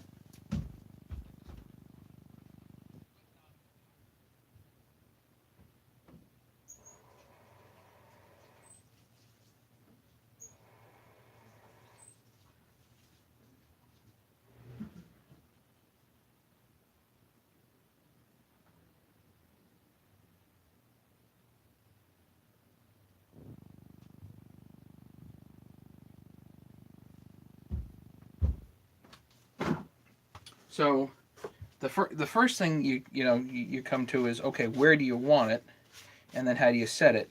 But why do you want it where you want it? Uh, since I deal mostly with Husqvarnas, what I have seen in the past is Husky, like 372s, for instance, come out from the factory with like 040 to 043 is the factory squish. Why is it not tight from the factory? And the answer is, I think they're just looking for wiggle room, number one. And number two, they're looking for a good balance of compression and easy starting. So if you end up with, say, 150 pounds of compression, then most people that are fairly spry can pull that chainsaw over. But if you end up tightening the squish, then your compression is going to go up, which is good if you're an enthusiast. But if you're a little bit having trouble with your shoulders or whatever, you end up 160, 175, 180 for compression. It's going to be harder to pull over. Now, on the other end, some of the original Husky 350s, just to answer, to Jacob's thing here, some of the original Husky 350s, they were stock at about 110 pounds of compression, which I think is ridiculously low. But literally, they detuned those things, probably so they wouldn't compete so readily with the 346 XPs. To me, 110 pounds is nearly not running. I mean, if this thing had 110 pounds, I'd be wanting to change the ring. Right, like crazy low. Ring in probably piston. Pook mopeds for 20 years and working at saws. Last couple, unfortunately, some moped piston too crowned to even get close to 020. So machine it. You know, if you machine the squish band out of the cylinder head or you machine the piston, then you should be able to tighten up that squish. I mean, it's just a matter of getting the parts on the lathe or on the Bridgeport mill, whichever you really want to use. But most guys do this on a lathe with a boring bar. They'll go in there and machine the squish band on the cylinder head, and then let me use the 200T is actually a pretty good thing to use because the base is all flat. So if you wanted to tighten your squish, you just grind an appropriate amount off the base here. But ideally, you're going to do that on a lathe, and you have to indicate to the bore.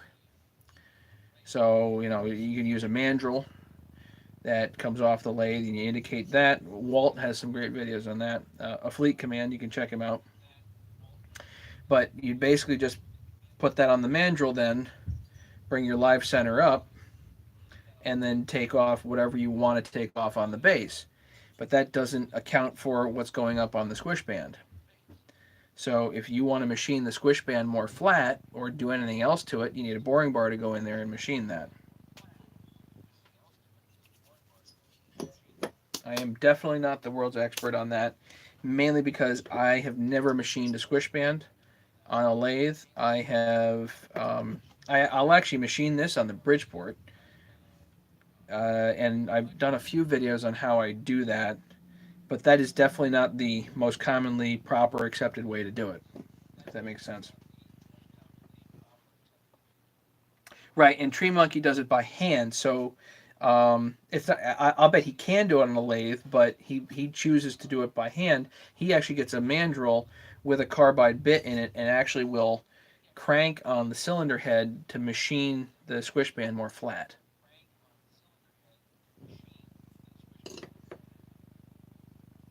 It's his approach. It's how he does it.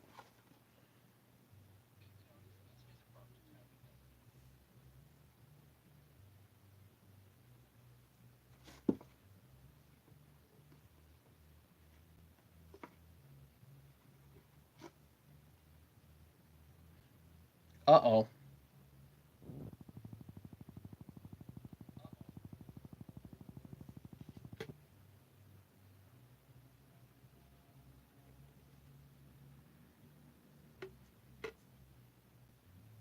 They gave me the wrong line.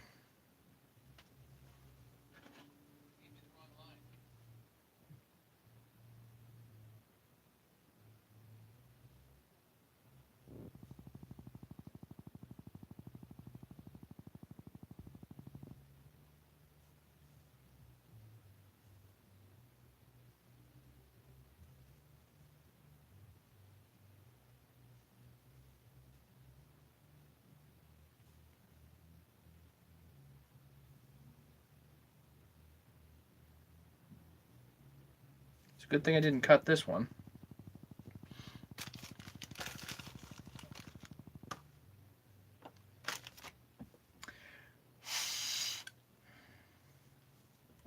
Well, this one was not in there correctly to begin with, so let's put it in there correctly.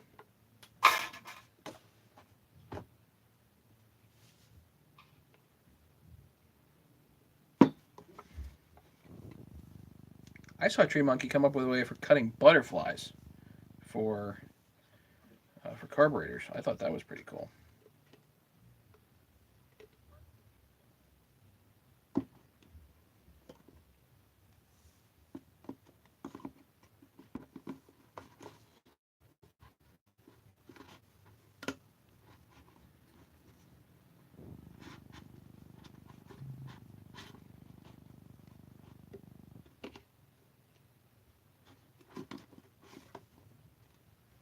Let's get this on there first.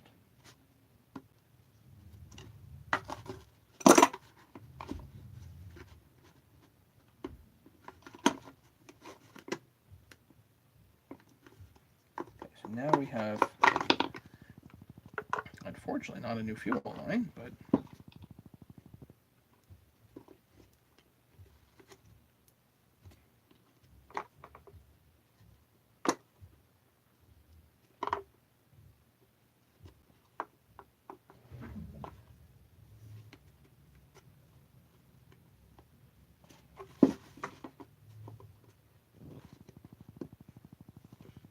There we go. Now that's in.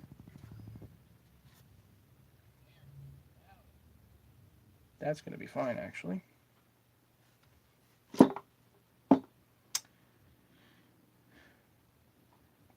What would be the best approach to mill the base by hand?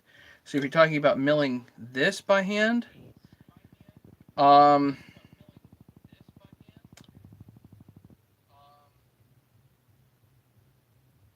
I don't know if there is a good one, because you have to have everything parallel to the bore, and if you don't maintain that, you're going to wreck a crank, because this is going to be cocked one side to another.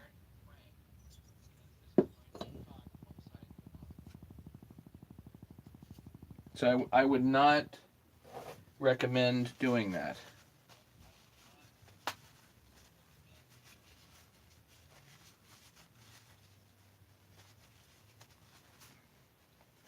There is, what you can do is get something, like a flat piece of glass, and take some sandpaper and go like that. But that's if you're trying to adjust something by 2 thousandths, or 1 thousandth. If you're trying to cut 20,000 squish off, doing it by hand, you need something that is actually parallel to the bore. Hey, Craig.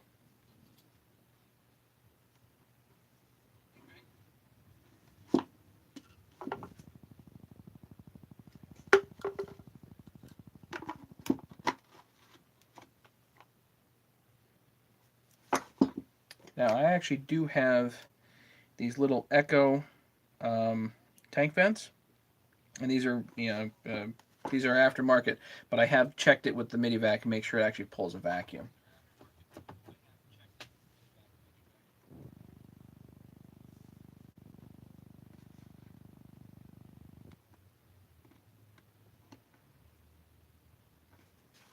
That's just a short piece of R3. Should work fine. 576 Auto Tune showed up today, still in the box. You can keep it, Craig. Better you than me.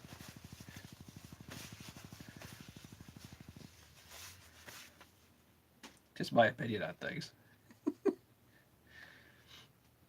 So let's take this off for the moment.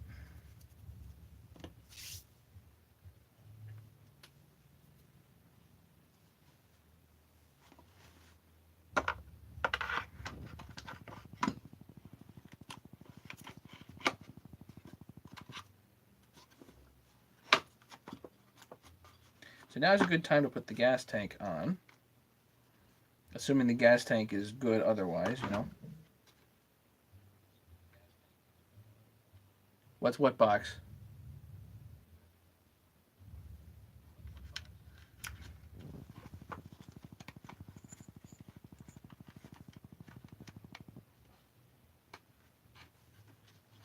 I was just saying you can keep your 576.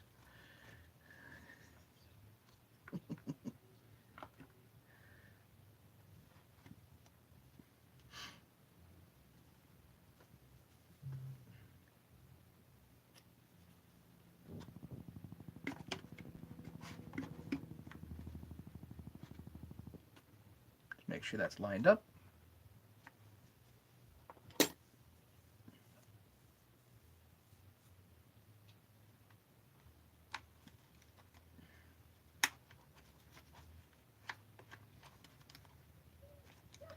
Is John K still here? Do you happen to know whether these go up or down or side to side? Because I don't like side to side. It drives me nuts.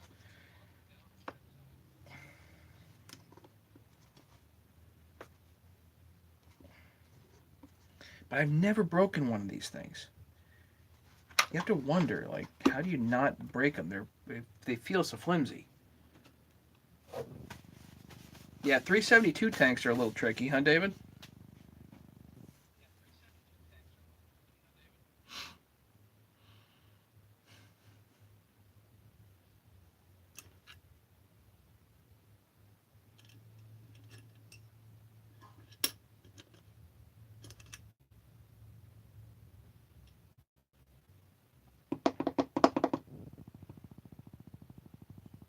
trying to think of what goes what and what goes where. I think they had the longer screws in this for here. 17 people. Who showed up other than Craig? Anybody? You're welcome to comment if you're here. If you're not here, then shut up.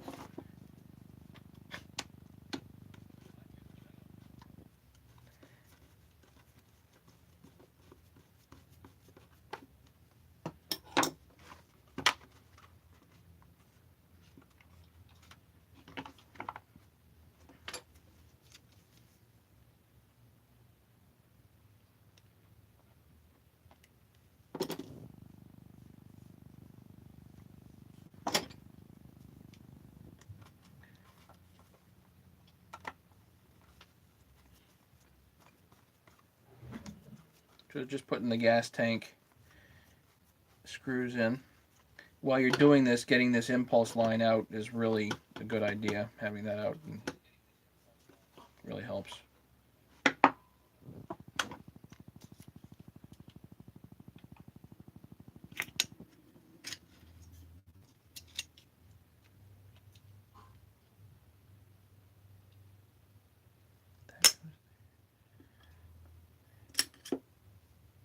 Those two are for the starter cover.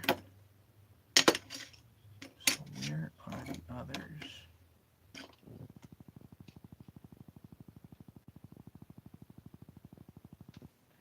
think I might. Oh, I might have been missing one from the beginning.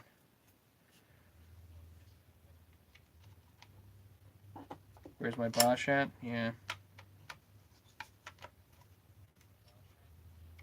It's here. Okay, fine. But I don't know where my my good driver went. It's probably in my box down here somewhere, but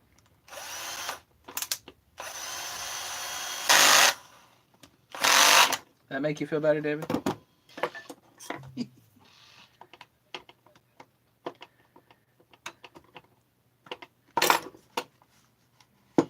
I know, I should have broken that out a long time ago.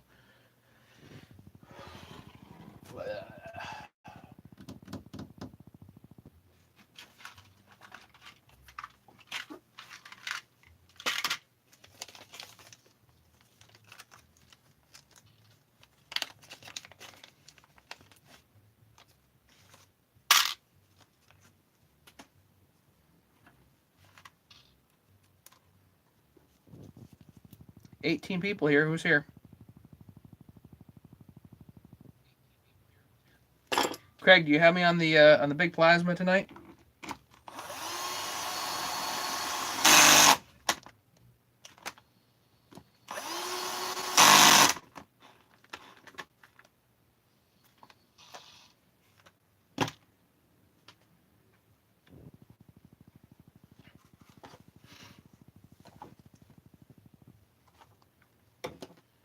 So what I'm doing, is in general, I like to divide and conquer. So I'll work on stuff on one side and then work on stuff on another type of thing. On your tablet. 9 inches. Okay. No wonder I was feeling small tonight.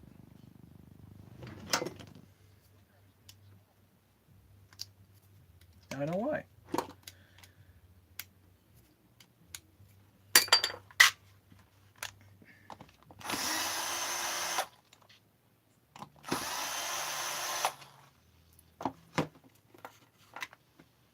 So one thing about the oiler is that the ignition coil wire actually has to go down under the oiler.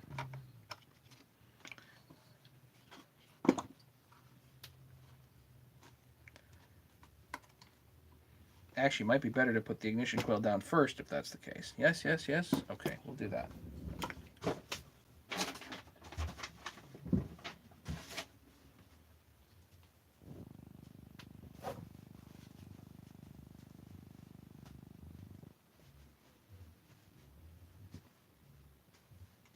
This is kind of gunky. I'll be right back.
perfect, but it's better.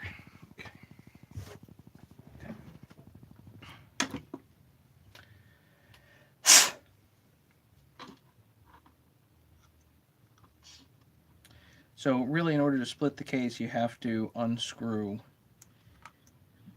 this line, or you're cutting it, one or the other.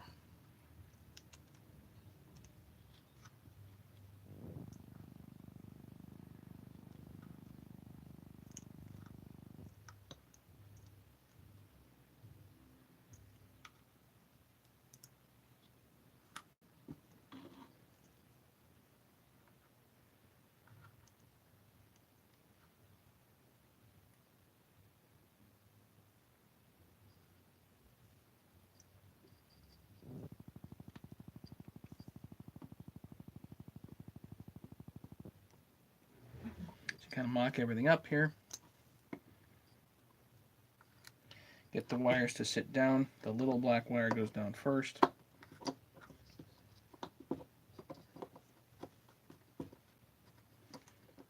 you need to pull a little more through, you can do that.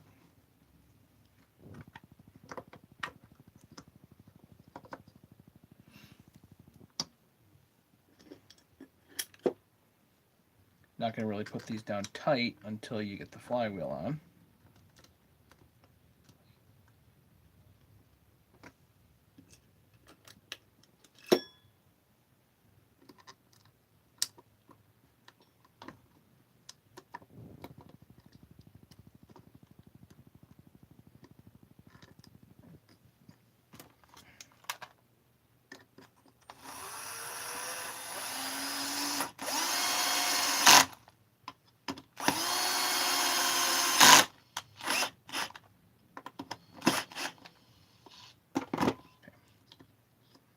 So as long as there's room to set that, but the screw is in the way, so you can't put the kill wire on until that's done. Alright, so that's mocked up just fine there. Now we can go back over here. This is the channel for the ignition coil wire. And now we need the oiler. So what I like to do on the oiler is put a little oil in one side or the other, spin it, and make sure it oils. If it oils, great. If it doesn't, you need to work on that.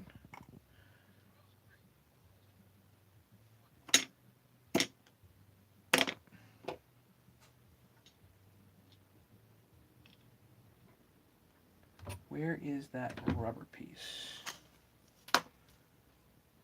Here it is.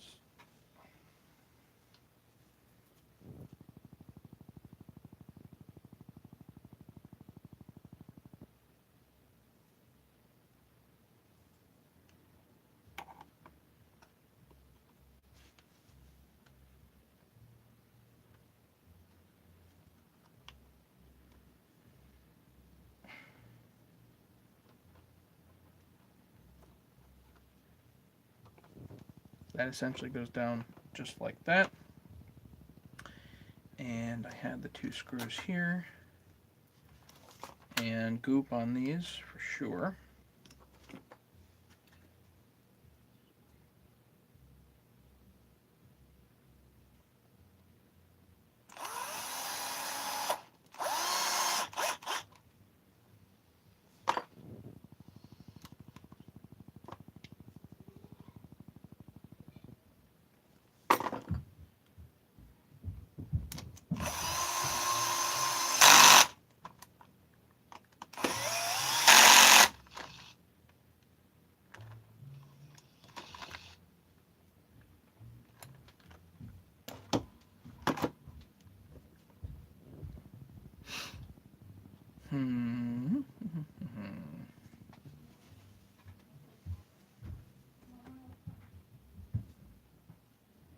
Grease.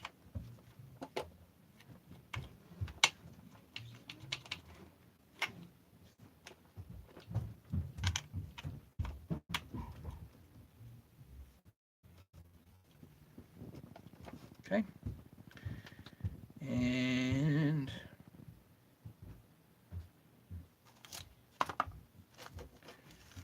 the drum go.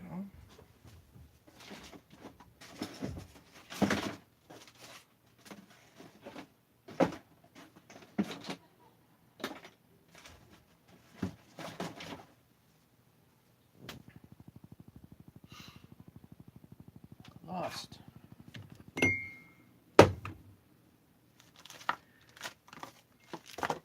It went somewhere. I know it went somewhere.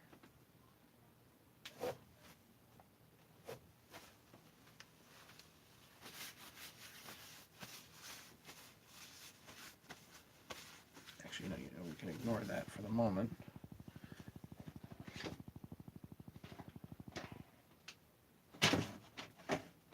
Does it show up? Or not?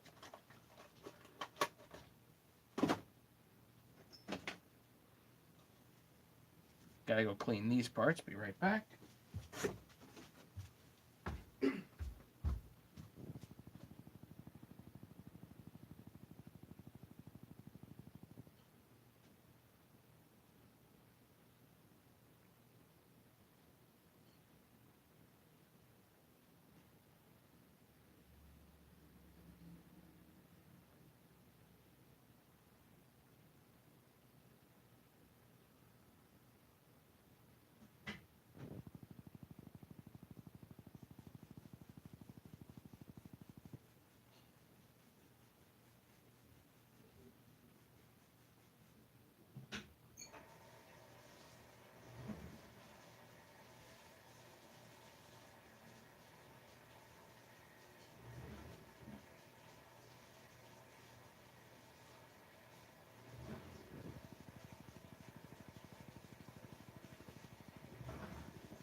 Better.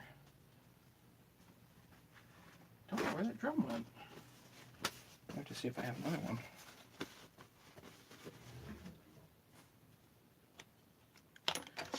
Gonna goop here, here, there.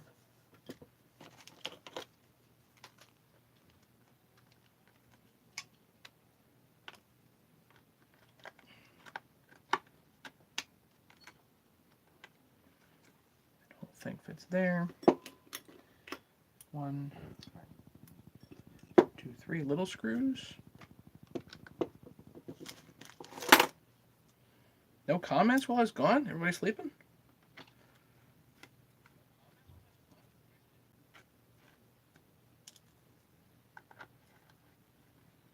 $9.21 already? Jeepers.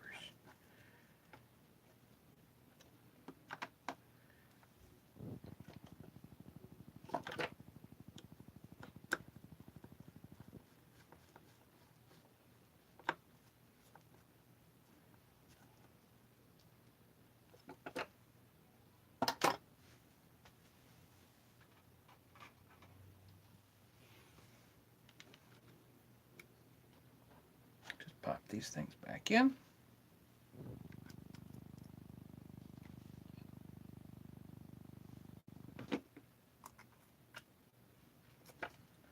Again, grease. Fire it up. Yeah, I know. I'm working on it. I need a drum, though. I don't know where it went.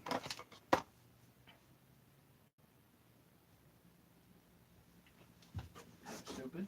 I think I actually have one. Find it, though.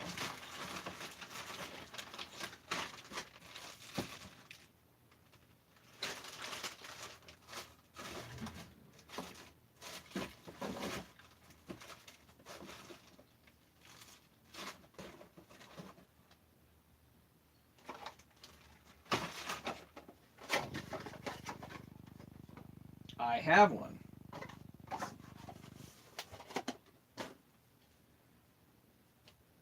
You guys are getting a brand new drum. Just because, actually, the old one was worn. Actually, it was worn fairly significantly.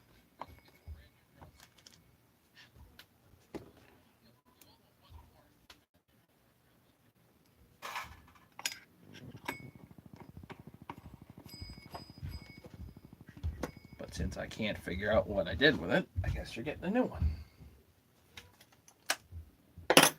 Hey, John. Steelman Chainsaw. Yeah, a little late to the show. Sorry, buddy.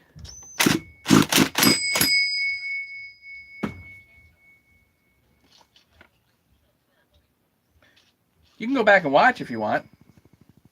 Either that or do some catching up now. Ask questions, whatever, you know.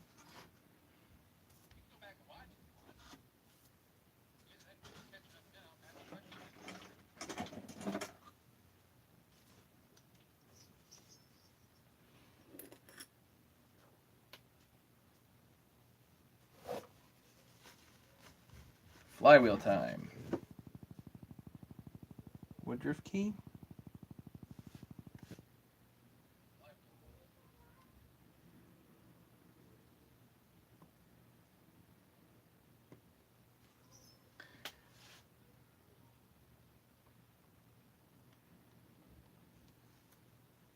These keys are... I like Woodruff keys, by the way, but they're too sticky and I don't like it.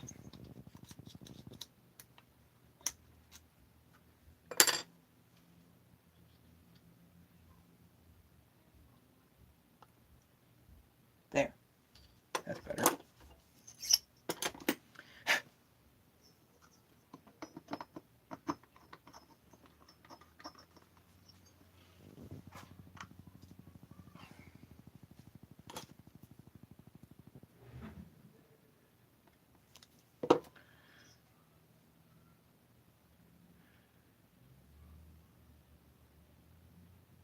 Small part, very important. No joke. I don't like the ones that are cast into the flywheel. Those drive me crazy. And no, I'm not trying to torque it with the impact. That's not the idea.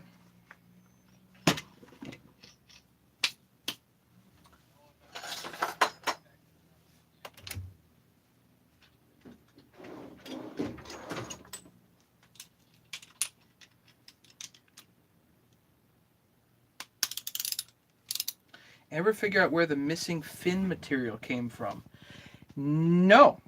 I had forgotten about that. Reminding me from the original. No, I didn't see anywhere on here where there was, other fin material or anything. But it's got to be from a flywheel, but not from this one.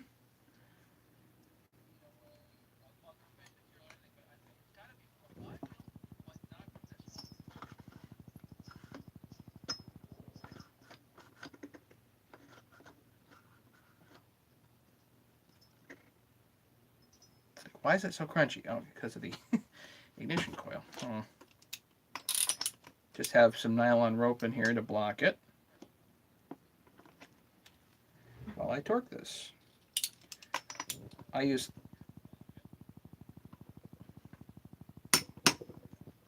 That's 13 foot-pounds. That's plenty. From a plier... I think it's a prior flywheel. Neither do I, because you're Hazel 200T. And I put together.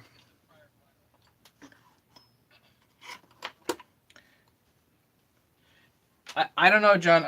I think so far I think the best bang for buck on saws is probably that 600 the 660, but I do think it needs a significant amount of OEM parts in order to be good, you know. So the problem with the 200s is that these parts get really expensive really quick.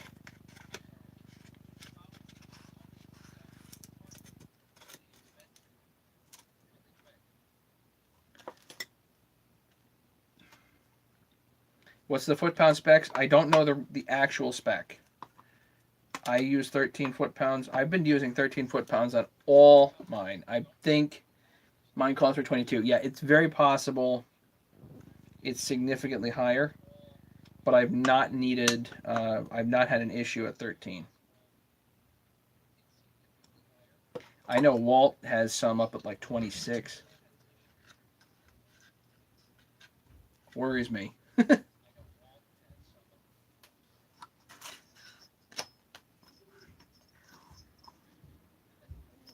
Now we are gapped.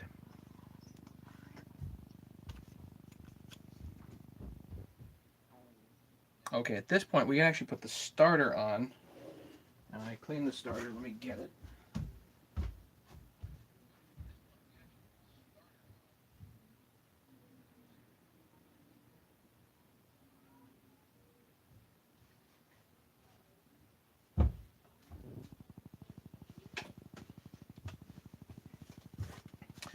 Pull rope looks fine. Okay. And I need two. Let's see.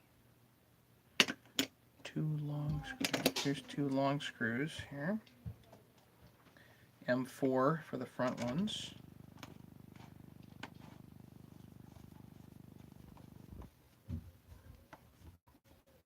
Did I Loctite the flywheel nut? Yes, I always do.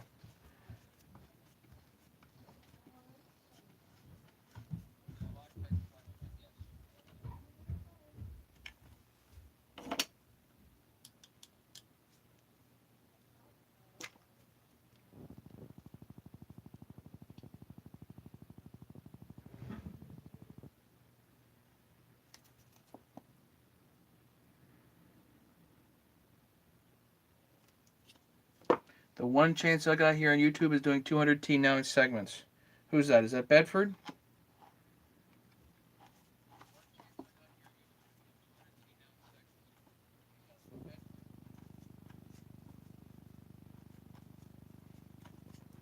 Thanks, Steelman. I'm going to stick with my 13, but thank you.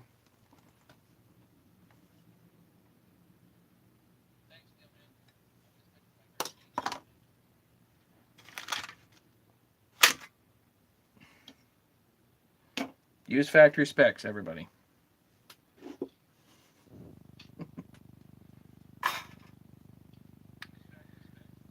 Don't know what the deal is with these two. I remember there were non-factory screws in here, so let me see if I can find something that'll work.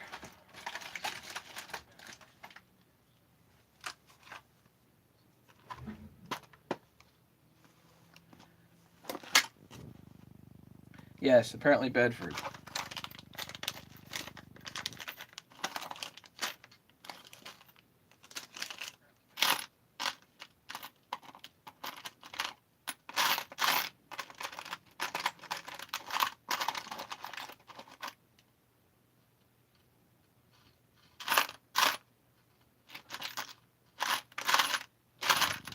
Just trying to find something here that'll work. Can't say not so. Let's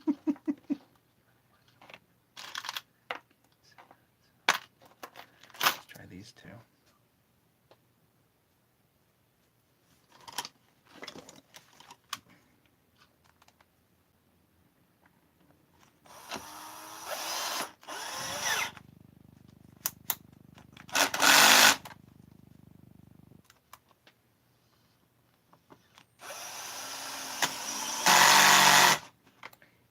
I'll say this, guys. If you want to watch a guy that's giving you good information, watch Walt. Um,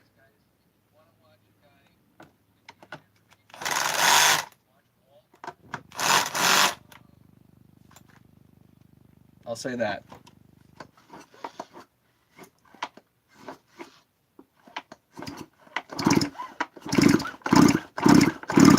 There we go.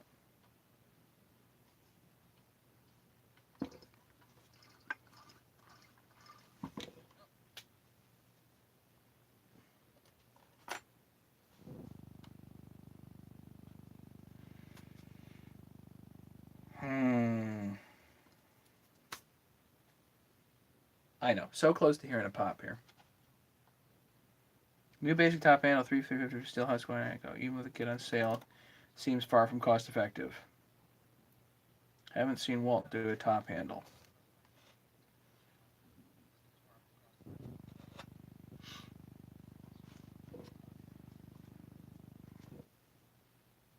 Well, let's put it like this. I believe Walt to be an honest guy, and I think he's going to give you an honest and unbiased. Well, he's got his own bias, but he's going to give you an honest opinion of whatever he's doing.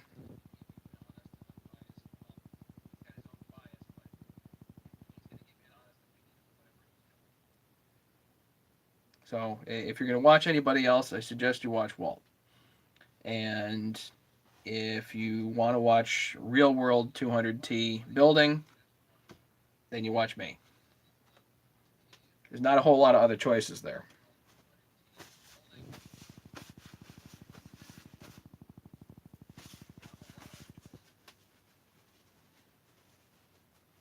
I might do a 200T kit, but I have no real need to do one. I don't need one for myself. I could use one for myself maybe, but I have no, there's no real need for it, you know?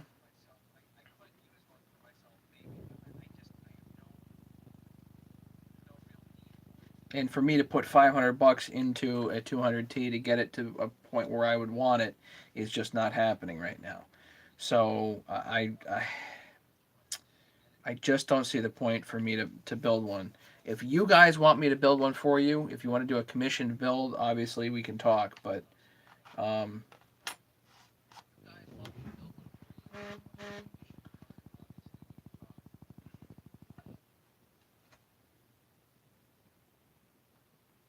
the crank install on this is and filter changer, the 30% off the kits doesn't really affect me because you're going to spend a pile on the OEM parts.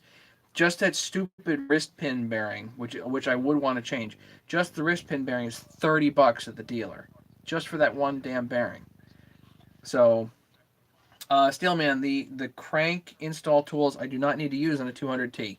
The whole thing just goes together. There's no install tools. The only tool that I did design here was for the actual seals, and that I did use.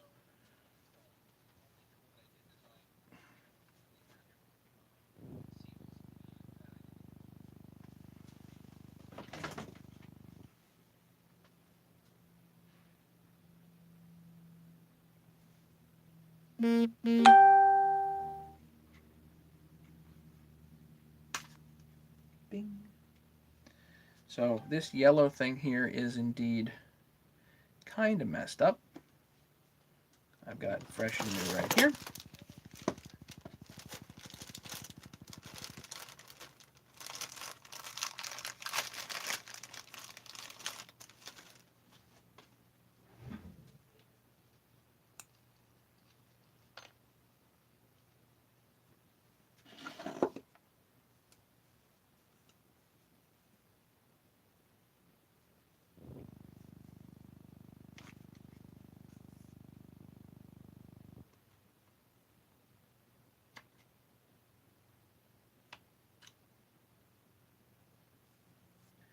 Kind of hoping I can get to this without having to take this apart, but I might have to take this whole side apart.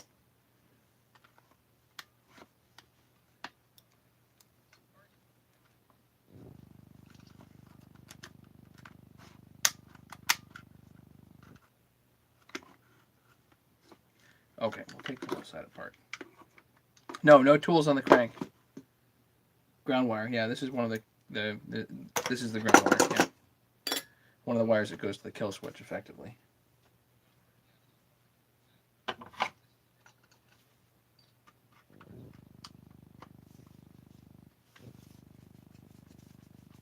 I think this is a T20. No, actually, Steelman, it's actually a surprising thing. It was a surprise to me that this comes apart the way that it does. When I first did one, I was like, huh?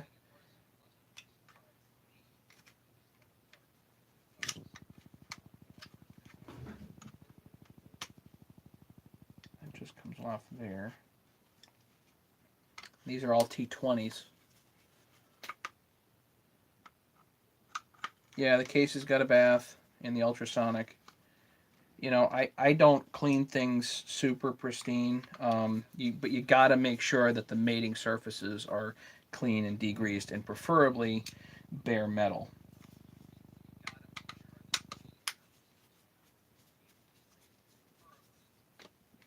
And Bakelite seals. Yeah.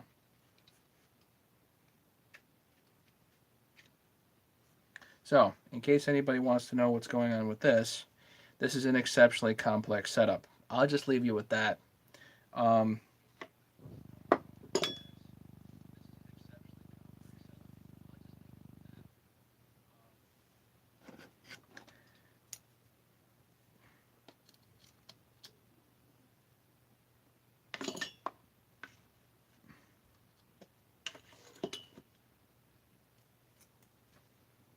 I had a fresh spring here. It's not necessarily going to use the fresh spring, but I think I will.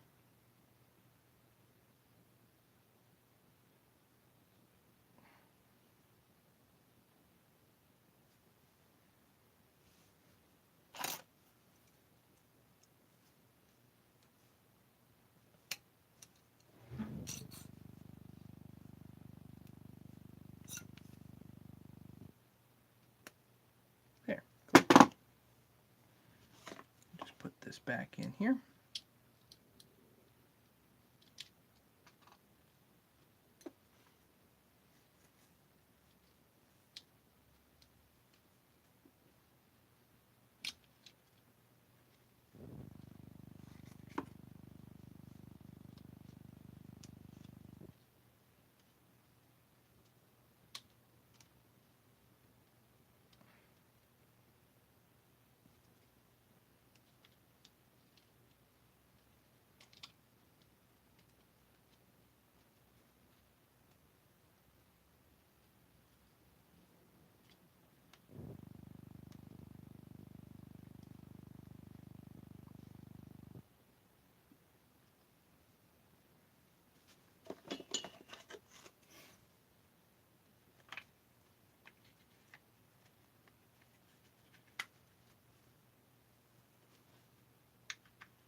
Okay.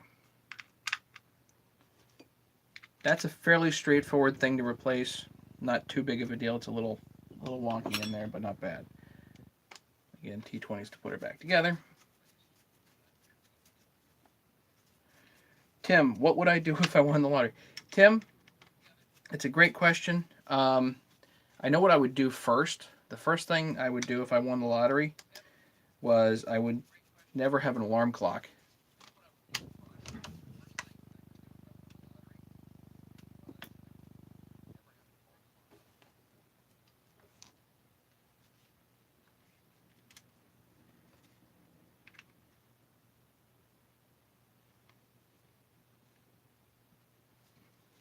And the second thing, my ultimate dream DIY project, I saw a long time ago, and I've always wanted to do, and I will probably never ever get to do, but is a kit jet, the Viper jet.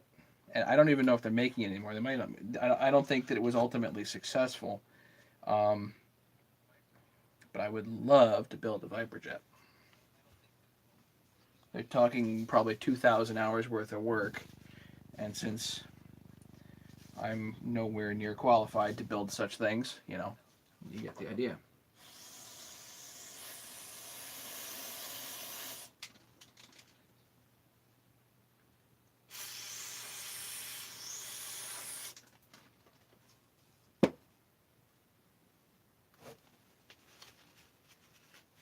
Does that answer the question?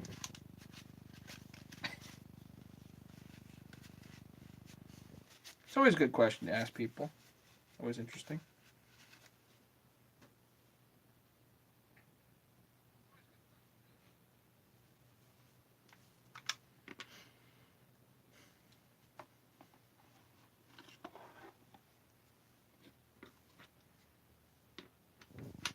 So, when you're doing a top handle, I actually like to get the impulse line first.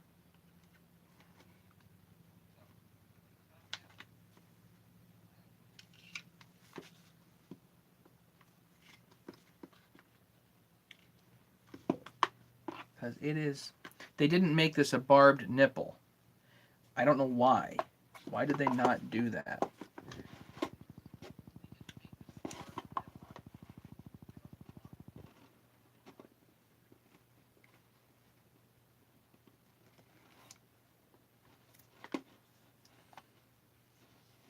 Night, Craig.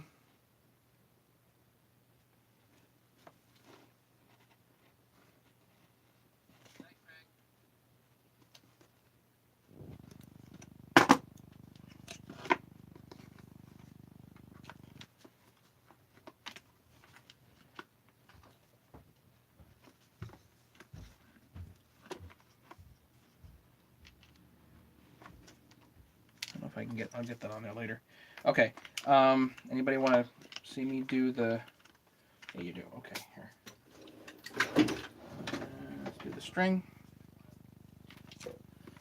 So often I don't do the boot with the string, but we'll do it with the string tonight.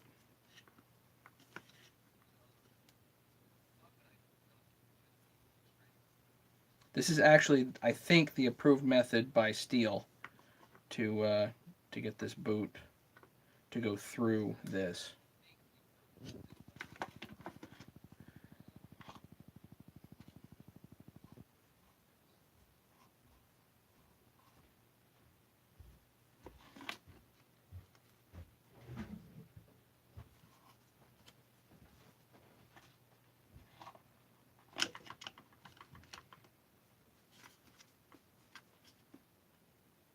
So you wrap the string around it, and then what I'll do is I'll take and wrap the string around something else.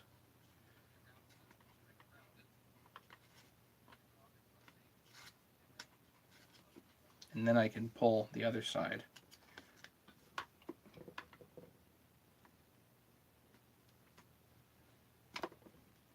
Boom. And it doesn't quite work perfectly. You can just tease it. And then the boot comes through.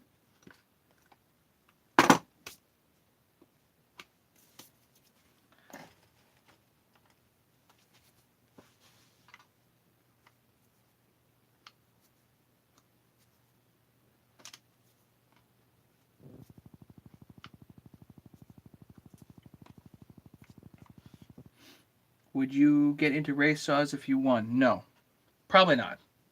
I just don't have any. I think race saws are cool, but I don't think it's me.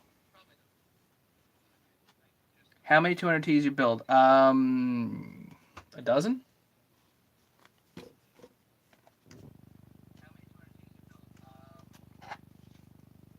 this point, yeah, maybe a dozen.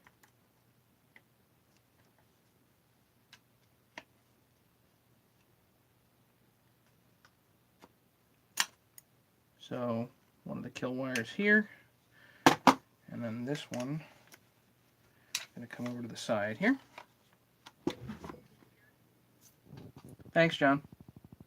What else fails? Grab the needle nose. Yeah. Heated the end of the straight tubes and then push lightly to create a barb. What were you doing, Ken?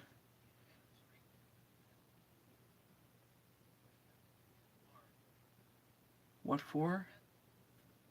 Oh, yeah. To create like a little bulb at the end, Ken. Yeah, yeah. So the impulse line has a little bulb to grab to. That would make sense.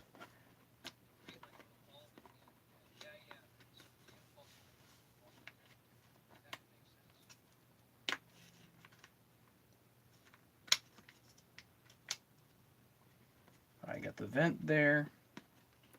The fuel line.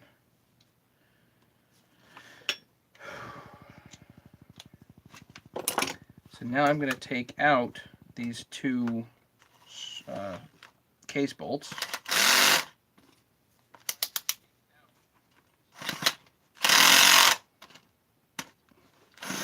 Ah, come on. Wasn't supposed to be in that tight.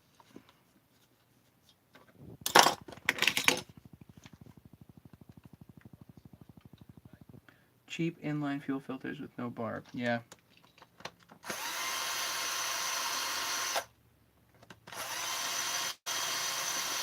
Actually, I don't.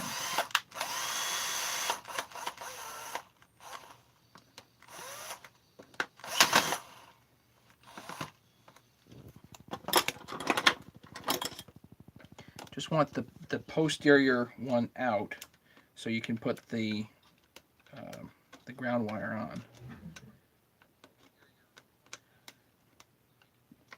I've always been astounded at like these ground wire setups. Everything is really unlikely.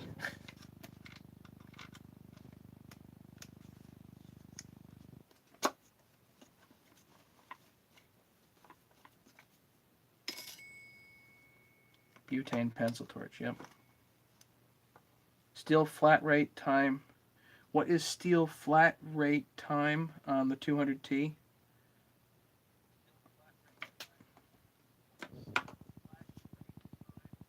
I don't understand the question, Tim.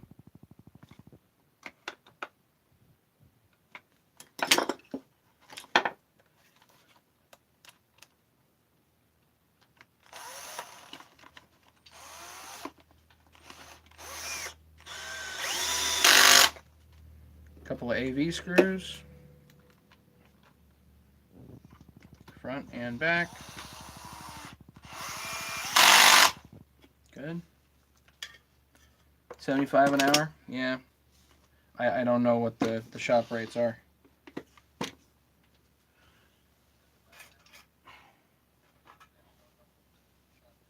Here's the old front AV mount. It's nearly buggered, so check it.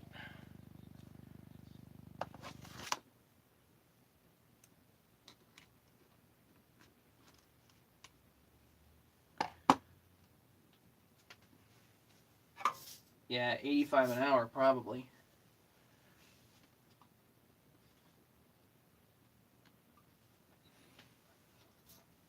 These companies have priced themselves right out of doing rebuilds. It's beautiful. They just go and show somebody the new saw rack. It's like, here, check this out.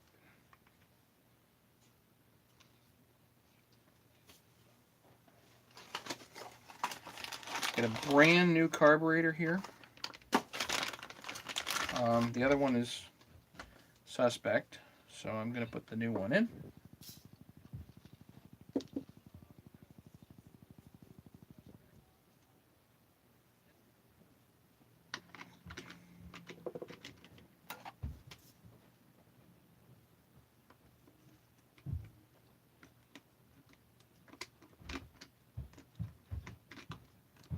See, some of these are pretty straightforward to rebuild. Now, don't forget the little ring in there for the boot, and then the outer ring for the boot. And then as you're putting this in, the throttle line there, and then the choke, and then as it goes a little further, the fuel line.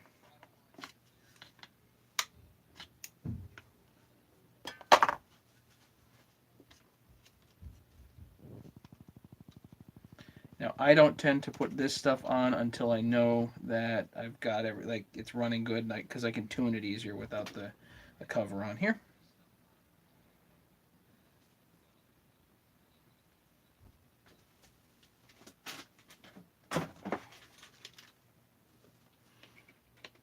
This black plate goes on next.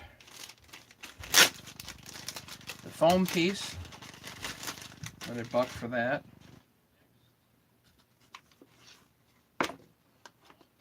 Goes there.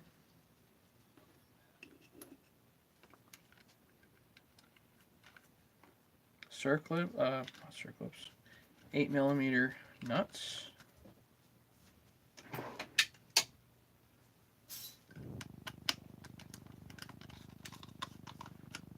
I always seem to have an 8mm right on this, which is handy.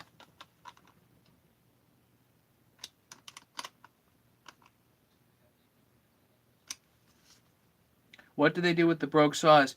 I have gone into power equipment dealers locally, and they're like, yeah, we just throw them away. There's nothing. They're not worth anything. I'm like, what? They're like, yeah, they're not worth anything. So you're saying that there are no parts on there that are worth anything. That's right. They're worth nothing. Huh? Huh?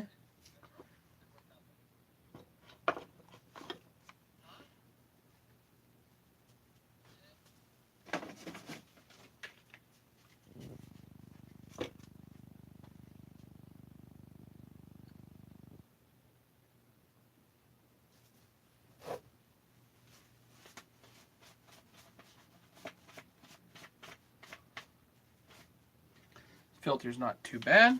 Turn the filter on.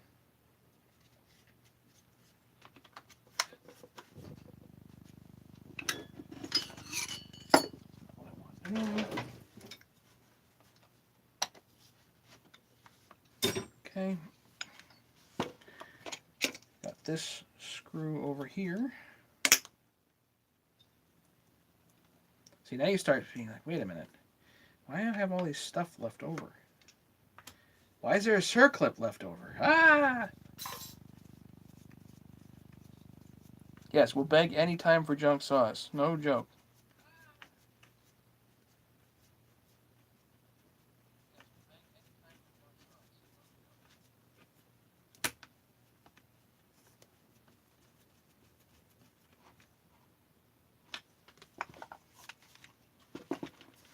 Starting to look like a saw, guys. Really almost there.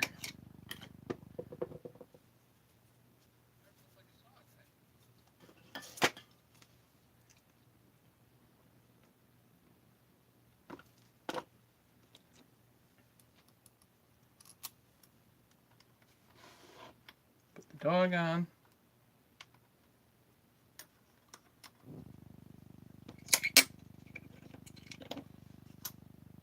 And I need a chain catcher, which I know I have.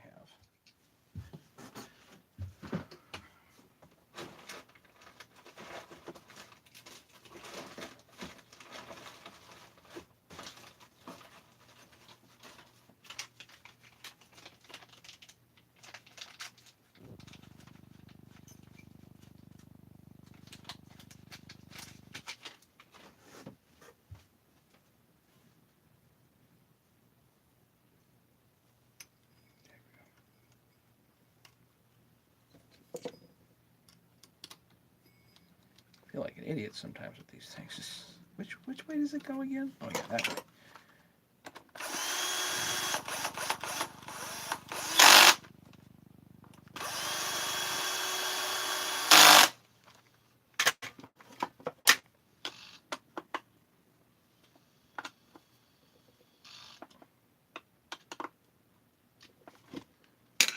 Here's your dog. Want to do a compression test? Let's do a compression test.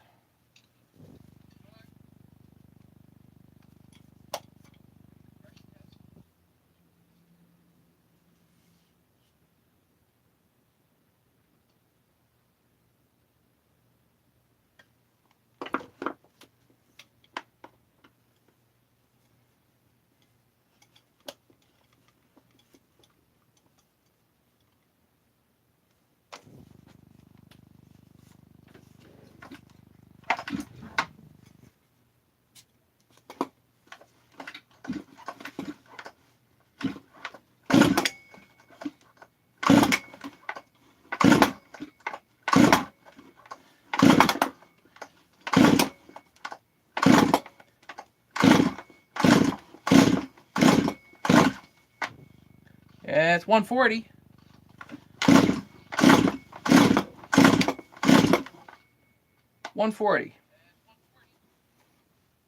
So I could have bumped it up a little bit if I did a gasket delete or something like that on this guy. But if you're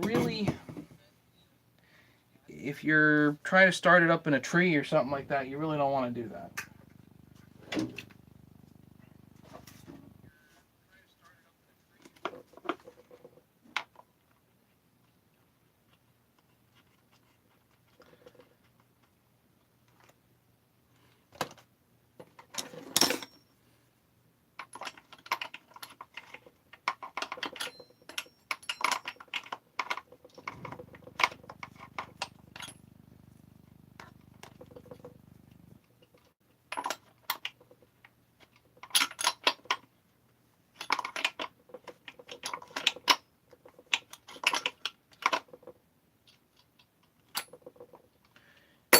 Brand new spark plug.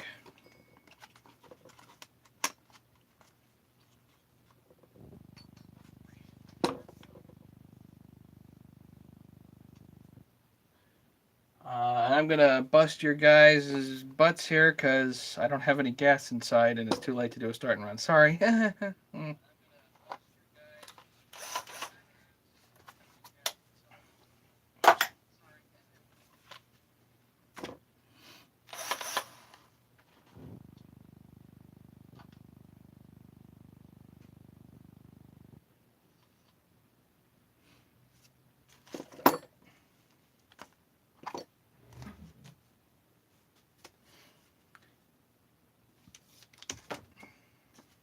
Okay, so I'm gonna call it a night here because this, by all accounts, should indeed start and run.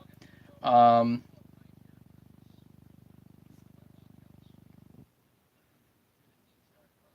Questions, comments, anything, guys? It's only 7 o'clock. Yeah, it's 10 here.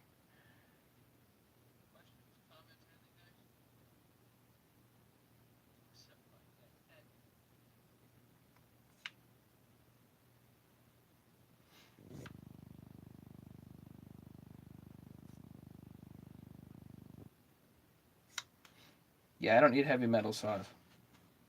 Biggest saw I need is a 394. I can take anything down in Connecticut that needs to come down. Thanks, John. Take care. Anybody wants to support the channel, the best way to do it is to click on any of my links that are in my chainsaw videos, not the live stuff, but any of my chainsaw videos, and go buy something from HL Supply. The other way to support my channel is to let me know if you want tools, crank tools specifically. So if you want crank tools, let me know, and I will see what I can procure for you.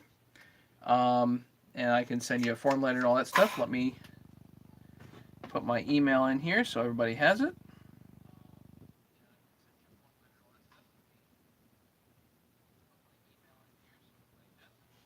David, if you want that 359 stuff, send me an email. Let me know.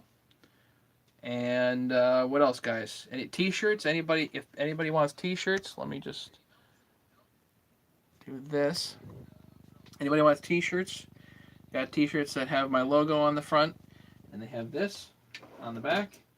I don't have tons of them, but I do need to sell them before I can order another batch. I'm not making money on the T-shirts. They're $20 a piece. If you want a size that I don't have, I can stick you on a list.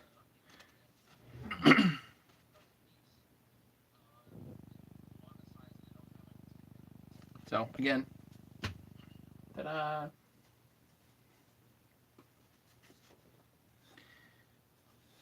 Still, man, you have to, you know, you have to get the gag. It really wasn't a joke, but anyway, it's at least a bit of a joke. There's a video that I did on the definition of as is. If you'd like to go watch it, please do. And it has to do with a argument that I had on the forums. So you can definitely go look at that, and then you can form your own opinion and come back and ask questions. May you do this full time and be at-home dad. Right now, I'm kind of doing that, but since it doesn't pay the bills, at least now it doesn't, I would probably have to have 20 times the amount of subscribers. So I have like almost 5,000 right now, right? So I would probably need 100,000 subscribers for this to start, paying. Just a guess.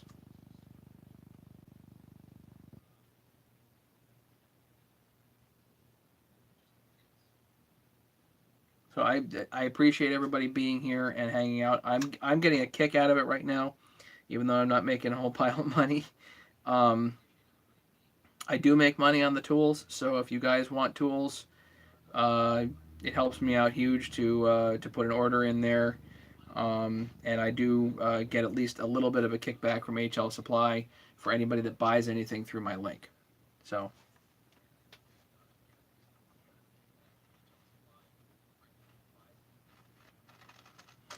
Well, I've spent 3 years doing this, and I've gotten to nearly 5,000 subscribers, which is awesome. don't. I mean, I don't know if the numbers are increasing kind of exponentially. It happened for Buck and Billy Ray. I know that he had 7 or 8,000. All of a sudden, he had 20,000. But he's also a little bit more of a personality than I am, so I don't know. I don't know if that's actually going to happen. Crank tools are not ready yet, but believe me, it's coming.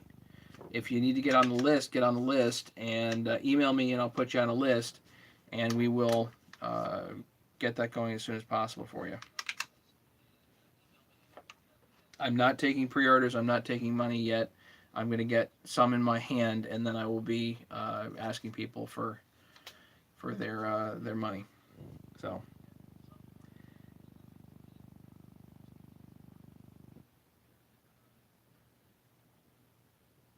Questions, comments, anything else, guys?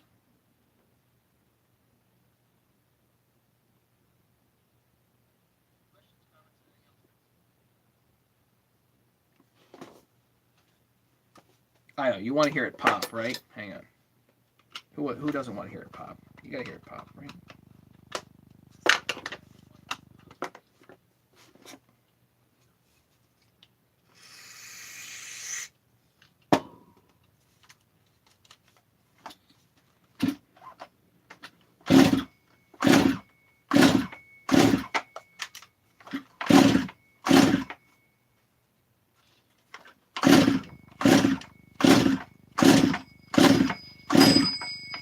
Uh-oh, no pop.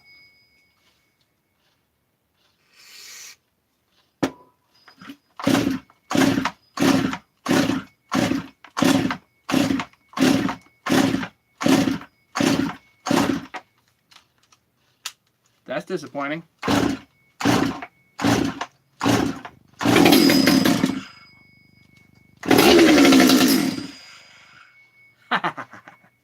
Okay, it popped. That's enough. World Series time. Here we go. So this is the end of the live stream. Thanks so much, everybody. And I'll probably see you tomorrow night. We're going to work on a blower.